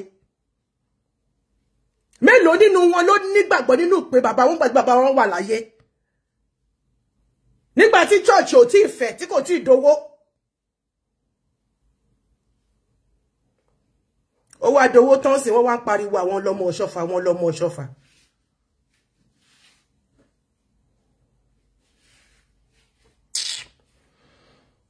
Á dá fún yín. Á rọ̀ yín lọ́rùn. Ìran ọ̀gẹ̀dẹ̀ kan kì í nira kó tó dé ara òní nìyín. Ìran ẹrẹ̀fọ̀ kan kì í gbóná dalẹ̀. Kò ní gbóná òdì mọ́ yín, kò ní tutù òdì mọ́ yín. Ṣùgbọ́n ní bá sọ pé ó kù ọ̀nà tẹ́ máa gbé gbà nítorí pé ẹ̀ ń wá sórí program mi. Ẹni náà relé kò ní délé àròkò kò ní doko àtòkòròkò dòkòrókòtò.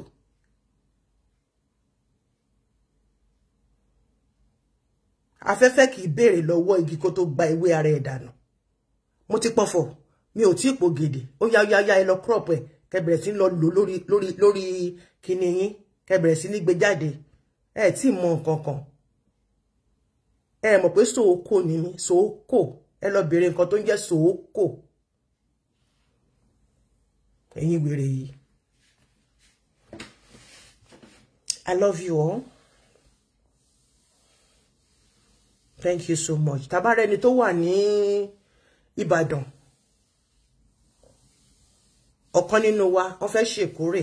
Àwọn èèyàn mẹ́ta ti wà nílẹ̀. Tabare ẹni tó wà ní Ìbàdàn tó lè join wọn. Please inbox me on WhatsApp. As ẹbí ọlọ́mọ plenty. Ní tọkàntara tẹ̀mí. tọkàn tara tẹ̀mí tòtítọ́. Inbox me. I will send you transport fare. You join them as Olomo Plenty. Ẹjọ́. Mi ò ní kẹ́ má jẹun. Tó bá fún yín lóúnjẹ ńbẹ̀. Mi ò ní kẹ́ má jẹun. Mi ò ní kẹ́ má ṣe fàájì. Ṣùgbọ́n ojúlala kan fi ń ṣọ́rí. Torí ṣé mọ̀ pé Olomo Plenty orúkọ tí wọ́n nífẹ̀ẹ́ sí gan ni. Ẹ bá mi jẹun kẹ́ tó jáde ńlé. Tẹ́ bá fẹ́ mu ẹmu kan bá tẹ́ bá fẹ́ wọn a kì í rí ẹnu ọba ń tà. Bẹ́ẹ̀ ni màmí ẹ̀yin náà inbox mi. Màá send ticket sí yín tí yẹn ló tiẹ̀ máa fast jù. Ẹnu ọ̀nà church báyìí ni plane máa land yín sí. A kì í rí ẹnu ọba ń tà. Oúnjẹ tí wọ́n bá fún yín ẹ gbé lọ sílé. Ẹ jẹ́ kó wà níbẹ̀ dọjọ́ kejì. Mi ni wọ́n máa fi nǹkan kan sí o. Ẹ jẹ́ kẹ́mi Ọlọ́run kó balẹ̀. Mi ní kẹ́ má lọ síbi kan kẹ́ jẹun. Ẹ gbọ́ mi dáadáa o. Ojúlala kan fi ń ṣọ́rí. Ṣé mọ̀ pé ọmọ Olomo Plenty. Ìdọ̀rẹ̀ lẹ́yìn wà. Ẹ má worry helicopter ní ti Ìdọ̀rẹ̀ sí Ìbàdàn. Helicopter lásán ló máa lò. Àbí kí n lo kíní yẹn abracadabra. Egbegbe mi délé. Wo egbe a lọ ha ẹlòmíì, a lọ ha sórí igi. Àná mi ṣe fẹ́ lọ ni. Ẹ jẹ́ ká sọ̀rọ̀ lórí WhatsApp. A sọ̀rọ̀ lórí WhatsApp. So that wọ́n bá mi tọ́jú ẹ̀yin Ọlọ́mọ. A kì í rẹ́nu ọba ń ta. Ẹjọ́ tẹ́ bá lọ represent Olomo Plenty níbi kan. A kì í rẹ́nu ọba ń ta. Nǹkan tẹ́ máa jẹ, nǹkan tẹ́ máa mú kẹ́ tó lọ. Ọlọ́run ọba ò ní fi hàn yín. Oúnjẹ tán bá fún yín, ẹ bá mi gbé lọlé. Ẹ gbàdúrà sí kẹ́ tó jẹ níjọ́ kejì. God bless you. Mi ò sọ pé nǹkan kan fi nǹkan kan sí nǹkan kan, ṣùgbọ́n a kì í rẹ́nu ọba ń ta. Ọmọ tó bá jẹ́ pé ọmọ Yorùbá àtàtà àti mọ̀ nǹkan tí mo sọ, a kì í rí ẹnu ọba níta. I love you all with the love of Christ. I'm very sorry that I was on another ìrìnàjò. Ẹ má bínú. Kò sẹ́ni tí kò kì bínú. But it's just too much. It's too much. Tó bá yẹ pé program tí mo ṣe lẹ́ni yẹn kọ̀ọ̀kan yẹn sí ni, kò ní bọ́dà mi. Kò ní bọ́dà mi. Màá kàn sọ fún náà ni pé kó máa bá yí. Ó dẹ̀ máa bá yí náà ni. Ẹ má bínú sí mi. Gbogbo ẹ̀yin bàbá mi, gbogbo ẹ̀yin ìyá mi, ẹ ṣé. Mo dúpẹ́. Ẹ̀yin tẹ́ pè mí padà wálé, ẹ ṣé mo dúpẹ́. Ayé ò ní sọ yín lẹ́nu, ò ní sọ yín lórúkọ tí kìí ṣe tiyín. Ẹ ṣé mo dúpẹ́. Yeah, ṣẹ́rí tó bá jẹ́ pé program mi báyìí, ó ti yẹn ti ṣe kinní ni ẹni yẹn lọ jambla talk sábẹ́, mo lè delete ẹ, mo lè block òun gan fúnra rẹ̀. But nǹkan tí wọ́n ṣe fún mi, àwọn tí wọ́n rí iṣẹ́, àwọn èèyàn expect pé mo lè wọnú parish yẹn. Nígbà tí mo débẹ̀ tí mo bọ́lẹ̀ nu mọ́tò báyìí, wọ́n ní yé Olomo Plenty dé. Mo dé ń bá wọn pariwo, even kan mo jó sàláwà abẹ ní bẹ̀. Torí ẹnìkan ṣe lọ ṣe birthday ni. Wọ́n invite mi pé kí n join wọn fún ẹni tó ṣe birthday ni. And I had fun. Mo tiẹ̀ máa post video ibi tí mo ti ń jó sàláwà abẹ ni. Mo máa gbé jáde síta. Tí mo tún pariwo ẹjọ́ torí Ọlọ́run ẹ blog mi o. Gbogbo wọn kò sọ di, you know, it was fun. Kí ló wá dé tẹ̀yin wá ẹ bá mi kìlọ̀ fáwọn ọmọ yín o, ẹ jọ̀ọ́ o. Mo lọ́mọ, mo lábúrò, mo lọ́mọ ọmọ. Ibi ò ní ṣẹlẹ̀ sáwọn ọmọ wa, ṣùgbọ́n ẹ bá mi kìlọ̀ fáwọn ọmọ yín. Kọ́yé máa kọ̀ǹkan sí nǹkan tí àwọn èèyàn bá gbé jáde fún mi. Ní oore ọ̀fẹ́ Ọlọ́run. Tó bá yẹ pé bẹ́ẹ̀ program ló kọ sí, mo lè block ẹ̀. Mi ti ẹ̀ ní mọ̀ kó ti ẹ̀ exist. Kò ti ẹ̀ ní move mi láti bá ìdébẹ̀ yẹn. Ìwọ wá ń rò pé bóyá o ní ọ̀rọ̀ kan tó lè sọ sí èmi Ọmọ́tádé ṣe. Èmi Ewùsì. Èmi odidi Ewùsì. Àbẹ́ mọ nǹkan tó ń pè léwùsì ni.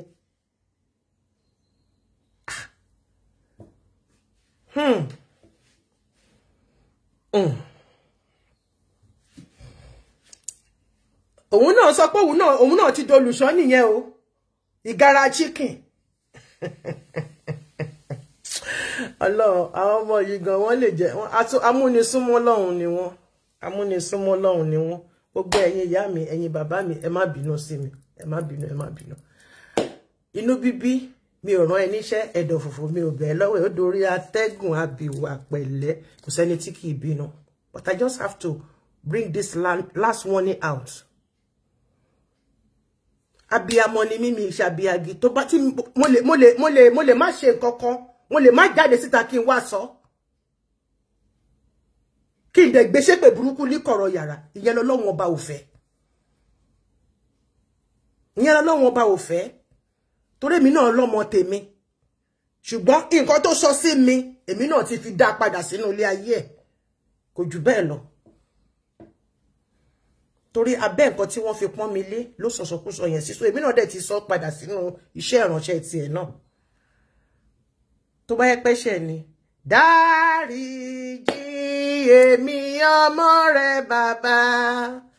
Dáríjì èmi ọmọ rẹ bàbá. Nípa ìwà mo ti ṣẹ̀ sí ọ o. Nípa ọ̀rọ̀ mo ti ṣẹ̀ sí ọ o. Inú bíbí. Nípa inú fùfù mo ti ṣẹ̀ sí ọ o bà mí.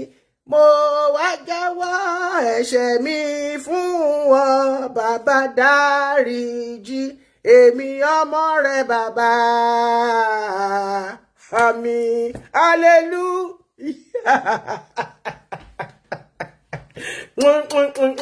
I love you all. So ẹ tó bá fẹ́ lọ sí ìkórè yẹn is this Sunday. So let me know if you are in Ibadan vicinity. Okori ìdá mẹ́wàá. Ìdá mẹ́wàá. Mú dá mẹ́wàá rẹ wá. Àṣẹ Olúwa ni. Ìdá mẹ́sàn tó kù. Èyí tó kù sápò Olúwa yóò bù sí. Jẹjẹrẹ oníjàpò rẹ, jẹjẹrẹ oníjàpò mi, jẹjẹrẹ oníjàpò rẹ, jẹjẹrẹ oníjàpò mi. Mo mú dá mẹ́wàá mi wá o, jẹjẹrẹ oníjàpò mi. Hallelujah, hallelujah, hallelujah.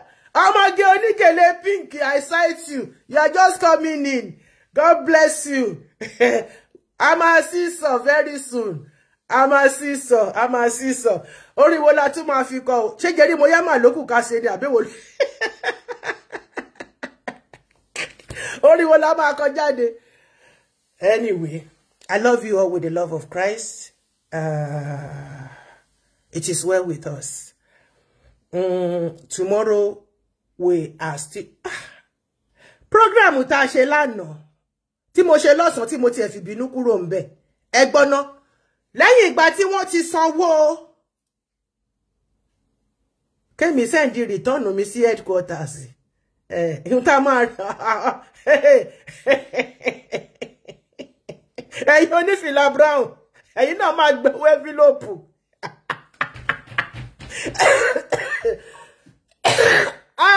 Ẹ jẹ́ ká fọpẹ́ fún Bàbá ọ̀run òṣùpá wà nínú ìmọ́lẹ̀ ènìyàn kò ní agbára lórí jọ́mí mọ́ yìí Bàbá ọ̀run ló fi jọ ìránṣẹ́ àwọn áńgẹ́lì yọ. Wọ́n yọ̀ nínú Kristi. Tó bá ti di ká gbowó, oníkàlùkù wọn máa dé fìlà ní kán lè mọ iye tó máa fi sínú envelope. Anyway, ẹ jọ̀ọ́ torí Ọlọ́run. ọ̀rọ̀ tí mo ti ń sọ lọ́kàn tó sọ pé kí n kọrin yẹn jẹ́ ká fọ́ ṣáà tún lè sọ̀rọ̀ sí ìta tí ẹ̀rí àṣìlè sọ̀rọ̀ ẹ gbọ́.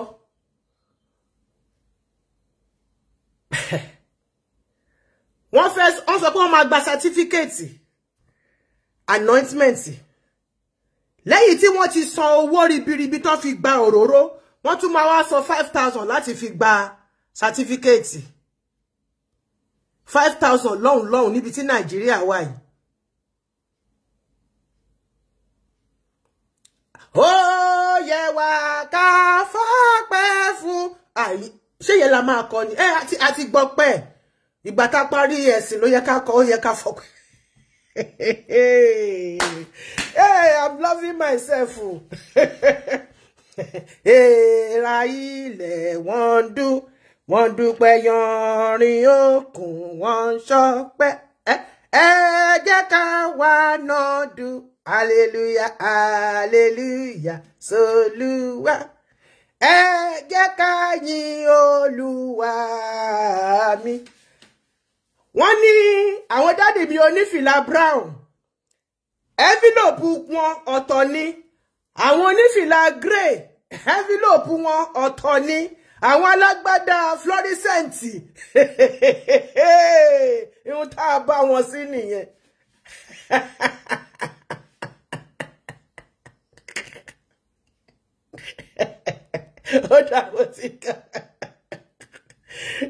Because of transportation. You and your brother, you and your guy at the top, Olatosho Matthew, you better go and talk to your brother. Go and talk to your guy. Kó sọ̀kalẹ̀ níbẹ̀.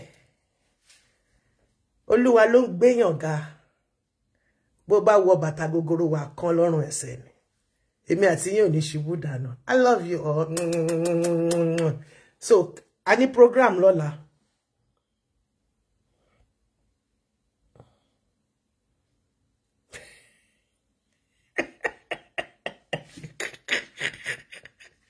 Àwọn ọ̀rọ̀ agbójú wá sókè sí. Ó dá bó ti gbọ́. Ẹjọ́ torí Ọlọ́run. Ó ṣe pé yín bàbá nìkan lè máa gbowó. Mo ní kọ́ wọ́n dá fọ́rùmù kan sílẹ̀.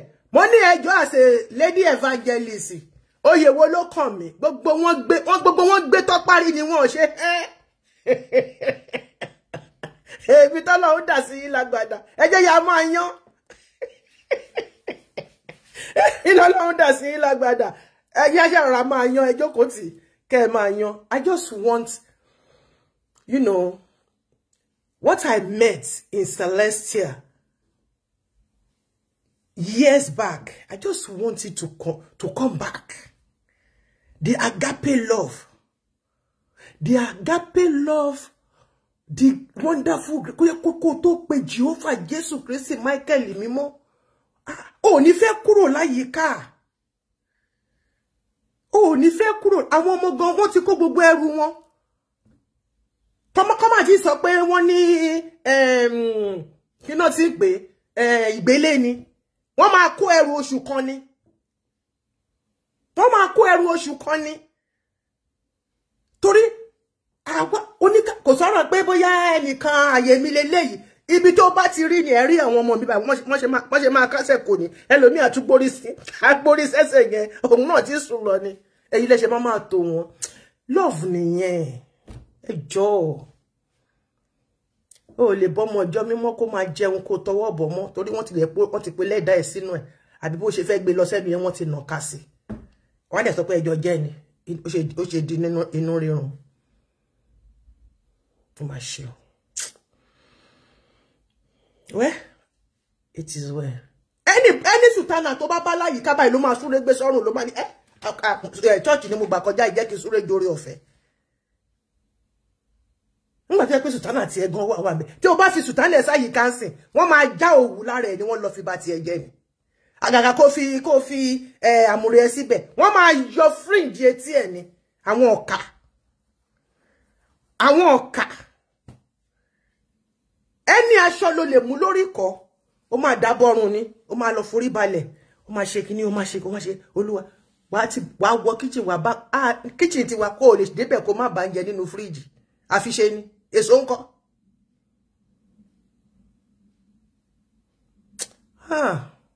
Trans is not for Celestial Church of Christ ma. Kò sí nǹkan tó ń jẹ́ bẹ́ẹ̀. Kò sí nǹkan tó ń jẹ́ bẹ́ẹ̀. Àwọn bàbá àgbà ni tí wọ́n lọ sínú ẹ̀mí, wọ́n bá Ọlọ́run jà, Ọlọ́run dẹ̀ fi agbára hàn wọ́n, ó dẹ̀ gbé wọn sínú ẹ̀mí, ó rìnrìn àjò ẹ̀mí, ó dẹ̀ rán wọn níṣẹ́ padà pẹ̀lú orin, pẹ̀lú ìkìlọ̀ fún ìjọ. Kò sí nǹkan tó ń jẹ́ lọ sínú ẹ̀mí, wọ́n ṣe kinní kan, irọ́ ló ń jẹ́ bẹ́ẹ̀. Ẹni tó bá lọ sínú ẹ̀mí nísẹ̀lẹ̀, ó ti gba kérúbù kọjá. Màlẹ́kà kérúbù wà lára ẹ̀. Òun ni mo yẹ sọ pé gbogbo nǹkan tá à ń ṣe ń sìn, à ń ránṣọ kérúbù, à ń dé fìlà kérúbù, a dẹ̀ ń pera wa ní ọmọ sẹ̀lẹ̀, ẹ̀mí méjì wá ń takora wọn.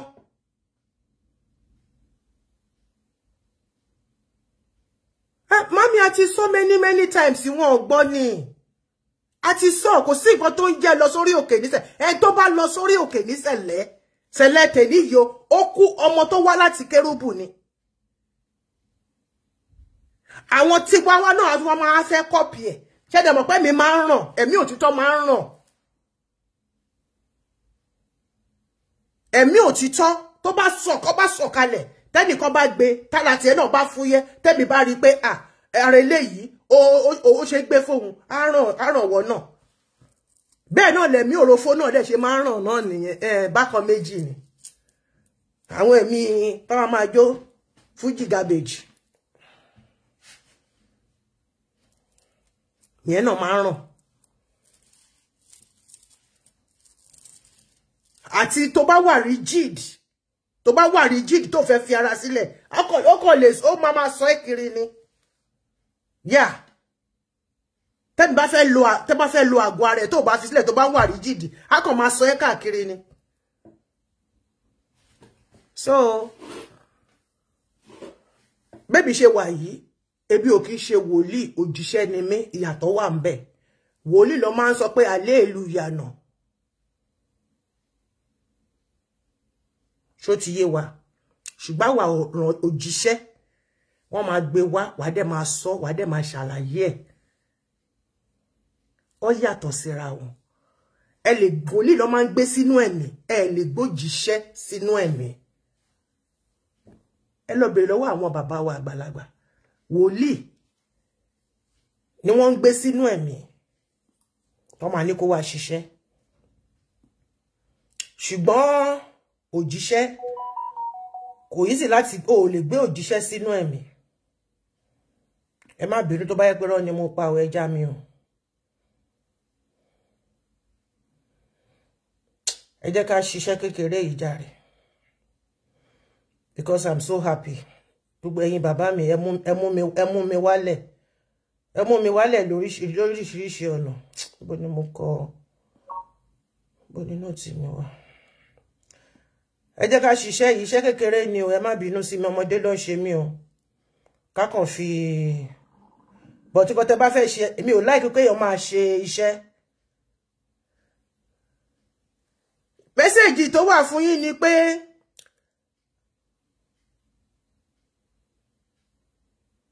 it's what the same as dreamer. To dream is a gift on its own. Ẹni tó bá lálàá tálẹ̀ bá ṣe, tó bá sọ fún yín pé òun rí nǹkan, ẹ má sọ pé ìrìkúrì lórí o. Ẹ̀bùn gidi ni. Ẹ̀bùn àlá, in fact, mo prefer ju ẹ̀bùn hallelujah lọ. Mẹ́sẹ̀jì tó wá fẹ́ yín ni wípé, ṣé tí n bá sọ fún yín ẹ máa ṣe? Ṣé tí n bá sọ fún yín ṣe máa ṣe?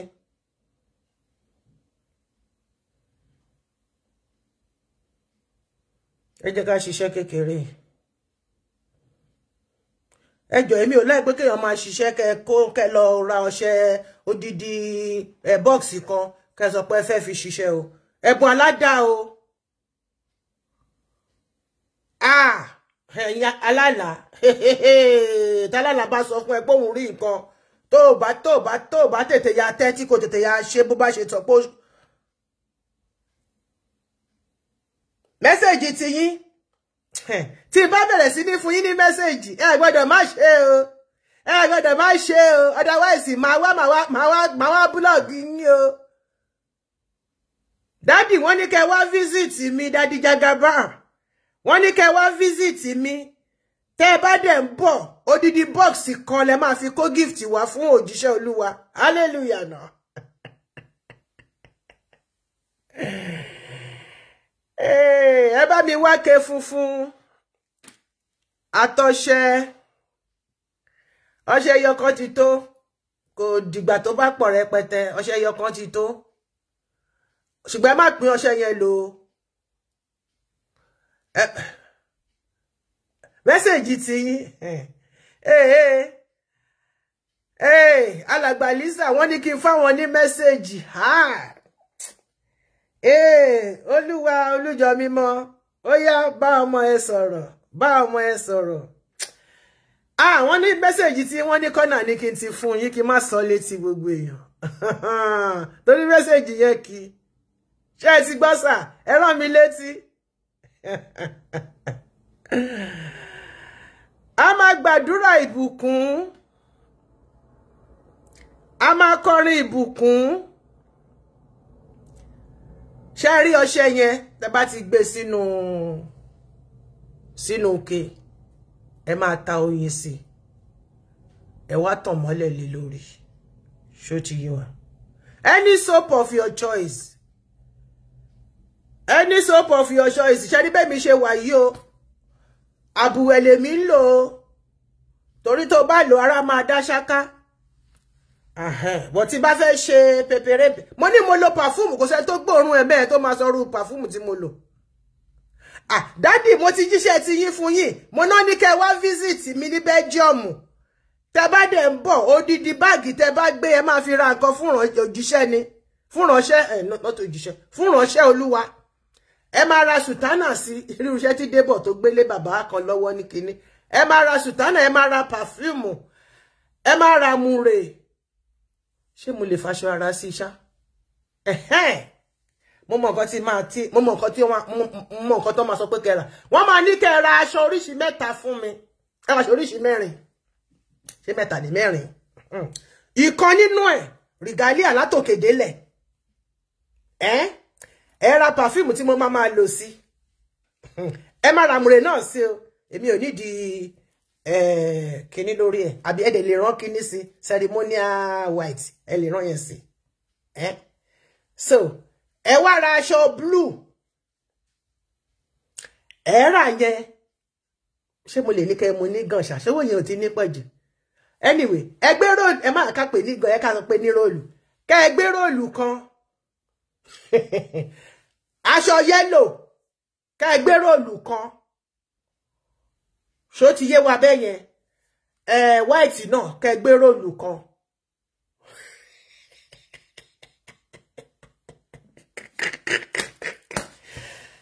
So lọ́rọ̀ iṣẹ́ tá ń bá lọ iṣẹ́ ìbùkún ni o ṣé wá rí tó bá yẹ pé ẹ fẹ́ gbé ọṣẹ yẹn sínú òkè ẹ lè gbé sílẹ̀ but ẹ má sọ pé ẹ kọ́kọ́ fẹ́ fọlẹ̀ yẹn àbẹ fẹ́ gbálẹ̀ yẹn o ẹ kàn gbé ọṣẹ yẹn síbẹ̀ ẹ gbé ìmọ́lẹ̀ àwa lórí ẹ̀ pẹ̀lú oyin original oyin so ẹ kọ orin ìbùkún ẹ gbàdúrà ìbùkún sí kẹ wá ṣe kíni orin àánú ìbùkún ojú rere Ọlọ́run gbogbo ẹ̀bẹ̀ yẹn tó tẹ́ máa ṣe nìyẹn ẹ wá ṣe kíni àwa wà á sinmi sára fún odidi ọjọ́ méje ṣóyé wà bẹ́ẹ̀ yẹn.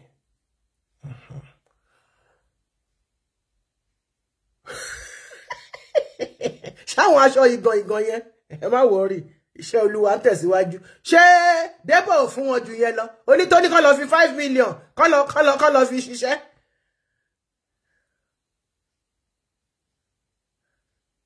bẹ́ẹ̀ ni búlù gbọ́dọ̀ wà ń bẹ̀ róòlù ugo kan igun mẹ́rin fún orí igun mẹ́rin ayé bẹ́ẹ̀ ni búlù gbọ́dọ̀ wà ń bẹ̀ yẹ́lò gbọ́dọ̀ wà ń bẹ̀ white gbọ́dọ̀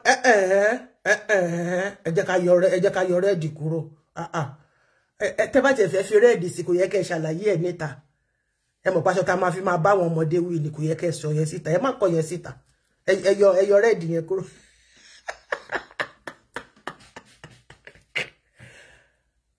ẹ wá ra ẹ̀mí mímọ́ ẹ lè mú 3 péré yẹn náà ti wà òkè ìmọ́lẹ̀ pálí 7 ti tó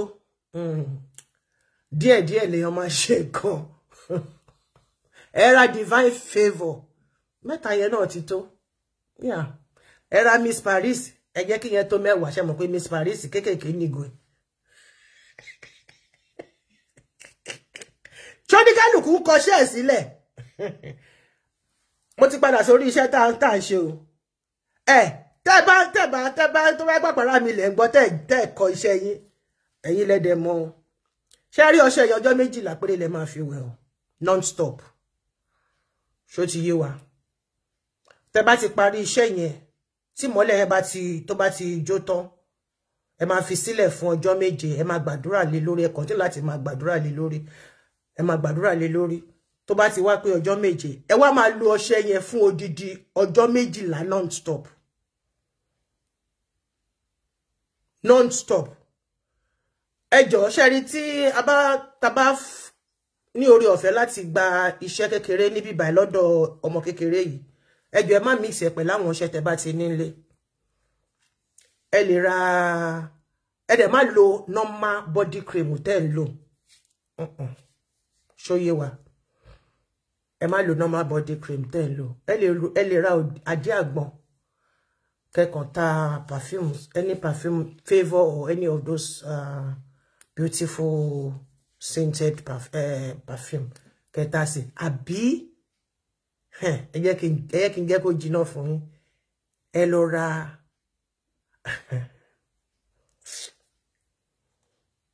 lọ́fíńdà bẹ́ntù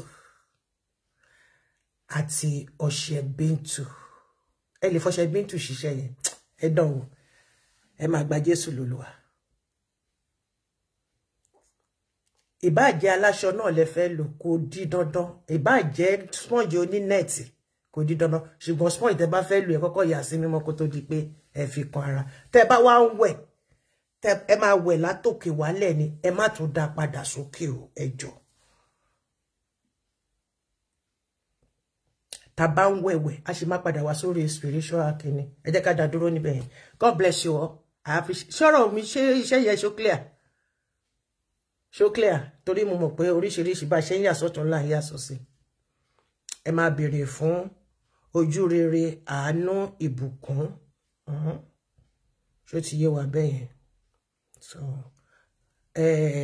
ọṣẹ tẹ́ bá dẹ̀ fi ń wẹ̀ omi tẹ́ bá ń wẹ̀ ẹ máa ta oyin sí fún ọjọ́ 12 yẹn ọjọ́ 12 non-stop ẹ má lo body cream tẹ́ fi ń para tẹ́ bá ń ṣiṣẹ́ ọlọ́mọ plenty tẹ́ bá dẹ̀ fẹ́ òróró tẹ́ máa lo yẹn àbí whatever bó jẹ́ pé máa lọ ra another cream ni tí ẹ tí já rárá ẹ má máa tọwọ́ bọ̀ sọ́wọ́ ẹ má tẹ̀ sọ́wọ́ báyìí àbí kẹ́ máa bù sọ́wọ́ báyìí ẹ má máa sọ́wọ́ dé báyìí show you wa I love you with the love of Christ ṣẹṣẹ ya yé wa tí ò bá yé wa ẹ padà wá sórí orí program kẹkẹ mú láti 1 hour nígbà tó bá dé 1 hour 20 minutes kẹ́ bẹ̀rẹ̀ sí ní gbọ́ not clear ẹ lò wo elépo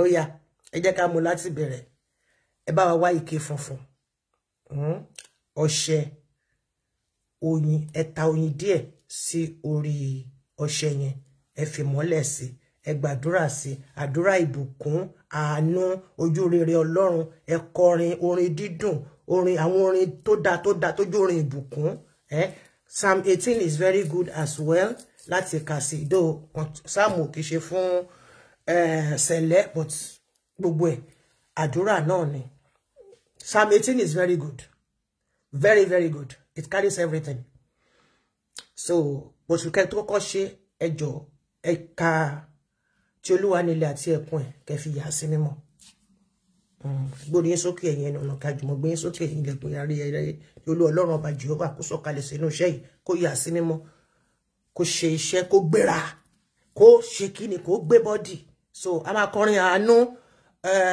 àánú ìbùkún ojú rere Ọlọ́run ojú rere ọmọdé ojú rere àgbà gbogbo ibi tí ẹ̀tọ́ yín tọ́ wá há sí k'Olúwa kó gbà á fún wa omi tẹ́ bá fẹ́ máa fi wẹ̀ ẹ máa bá mi ta oyin tíntìntín sí ṣó ti yé wa bẹ́ bá ti ń wẹ̀ tẹ́ bá ti ń wẹ̀ lọ sísàlẹ̀ ẹ má tún sọ pé ẹ ṣe ìrántí pé ẹ ṣe fẹ́ wá gbádá padà wá sókè láti jẹ́ pé kí ara kó dá ṣáká o ṣó ti yé wa kì í ṣe mọ̀ pé àwọn òwe oríṣiríṣi eli àwọn òwe oríṣiríṣi ló wà ìwẹ̀ ìdajì ara wà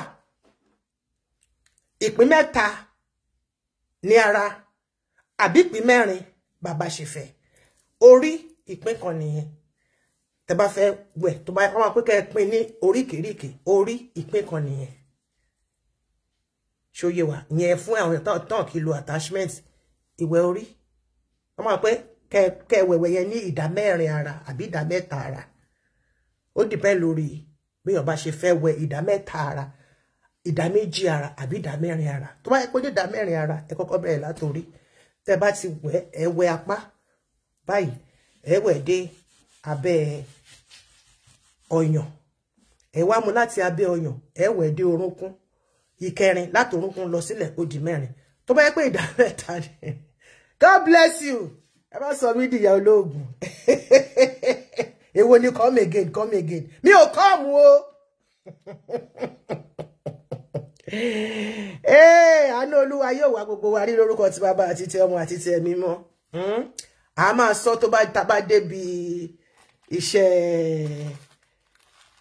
iṣẹ́ spiritual iṣẹ́ ẹ mọ̀ mo kàn ṣe eléyìí láti fi calm atmosphere ni so mo dẹ̀ ti back here completely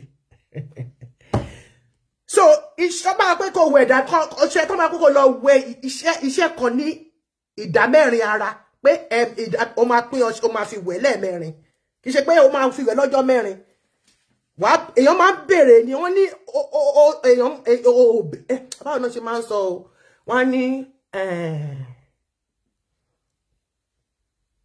àrígbà nítorí pé a ṣì béèrè àní ṣì béèrè àdẹ̀ ní ṣìgbà tó bá sọ pé ọṣẹ yìí kó fi wẹ̀ fún ìdá mẹ́rin ara that means pé o kọ́kọ́ máa wẹ̀ orí wàá wẹ̀ apá wàá wẹ̀ apá báyìí àti abíyá àti abẹ́ ọyàn ìdá kan nìyẹn yóò di ìdá méjì wàá wá mú láti bí ọyàn yẹn lọ sí orúnkún láti orúnkún lọ sílẹ̀ má tún bẹ̀rẹ̀ sí ní gbé padà wá sókè kó sọ pé torí pé ọṣẹ ò tí tán àbọ̀ṣẹ ò tí dá ṣóyé wa ọṣẹ yẹn gan ẹ lè grate ẹ ọṣẹ yẹn ẹ lè grate so that ẹ lè máa bù láti fi wẹ̀ fún ọjọ́ méjìlá yẹn tó bá jẹ́ pé ìwẹ̀ yẹn ìdajì ara ni tó bá wọ́n kó lọ wẹ̀ iṣẹ́ ìdajì ara orí ìdodo ló ti máa mú lọ sílẹ̀ kí ṣe pé ó máa mú wá látòkè hello tó bá sọ pé iṣẹ́ yìí ìdajì ara ló máa fi wẹ̀ ìdodo ló ti máa wẹ̀ lọ sílẹ̀ kì í ṣe pé ó máa mú látòkè wá sí ìdajì ara tó bá sọ pé ìdá mẹ́ta wàá mú láti orí wàá mú mọ́ apá dé abẹ́ ọyàn láti abẹ́ ọyàn dé orúnkún láti orúnkún dé sàlẹ̀ ìdá mẹ́ta nìyẹn tó bá yẹ pé wọ́n bá pé ìdá whatever God bless you a máa sọ later àwọn èèyàn gbogbo tẹ́ ẹ bá lọ tà kò ní ṣiṣẹ́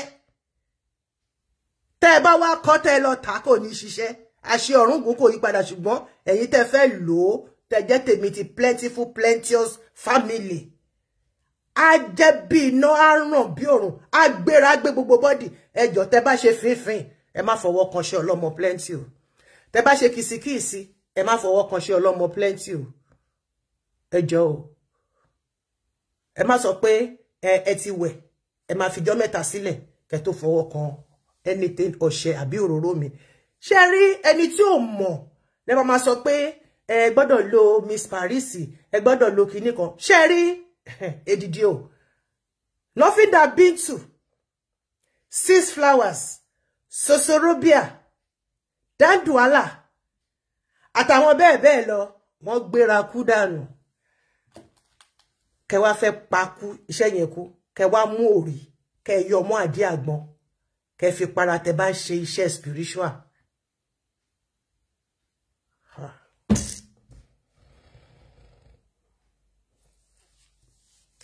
Àánú ni mo rí gbà, wọ́n ní mo ṣẹ́ṣó, wọ́n ní mo ṣe gbogbo ẹ̀, mo ṣẹ́ṣó Jésù ni. A dá fún gbogbo wa. Ẹjọ́ tó bá ti gbéra, ẹ rántí mi o. Tẹ́ ẹ bá rántí mi, I go come visit you for night. I go come appear for your dream. I love you all. Thank you, ẹ̀yin màmí, ẹ̀yin bàbá mi, ẹ̀yin ẹ̀gbọ́n mi, ẹ̀yin àbúrò mi. I love you with the love of Christ. A ṣì máa wá tá máa ṣe àwọn iṣẹ́ láà.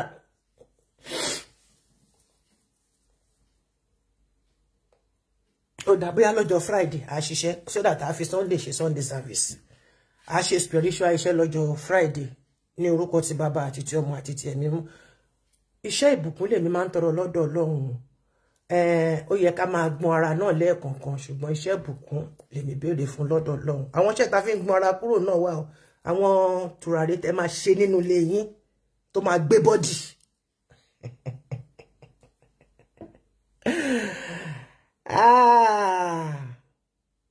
Tẹ́ máa ṣe nínú ilé yín tó máa gbé bọ́dì. Táwọn ará àdúgbò gan máa mọ̀ pé yeah, something dey ṣẹlẹ̀ lára ọmọbìnrin yìí, ọmọkùnrin yìí.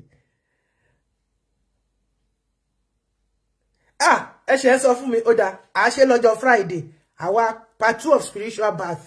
God bless you, ìyá mi. Ẹ jọ̀ọ́, ẹ bá mi kọ sórí WhatsApp.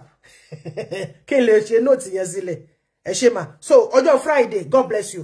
Ọjọ́ Friday, a ṣe spiritual bath part 2.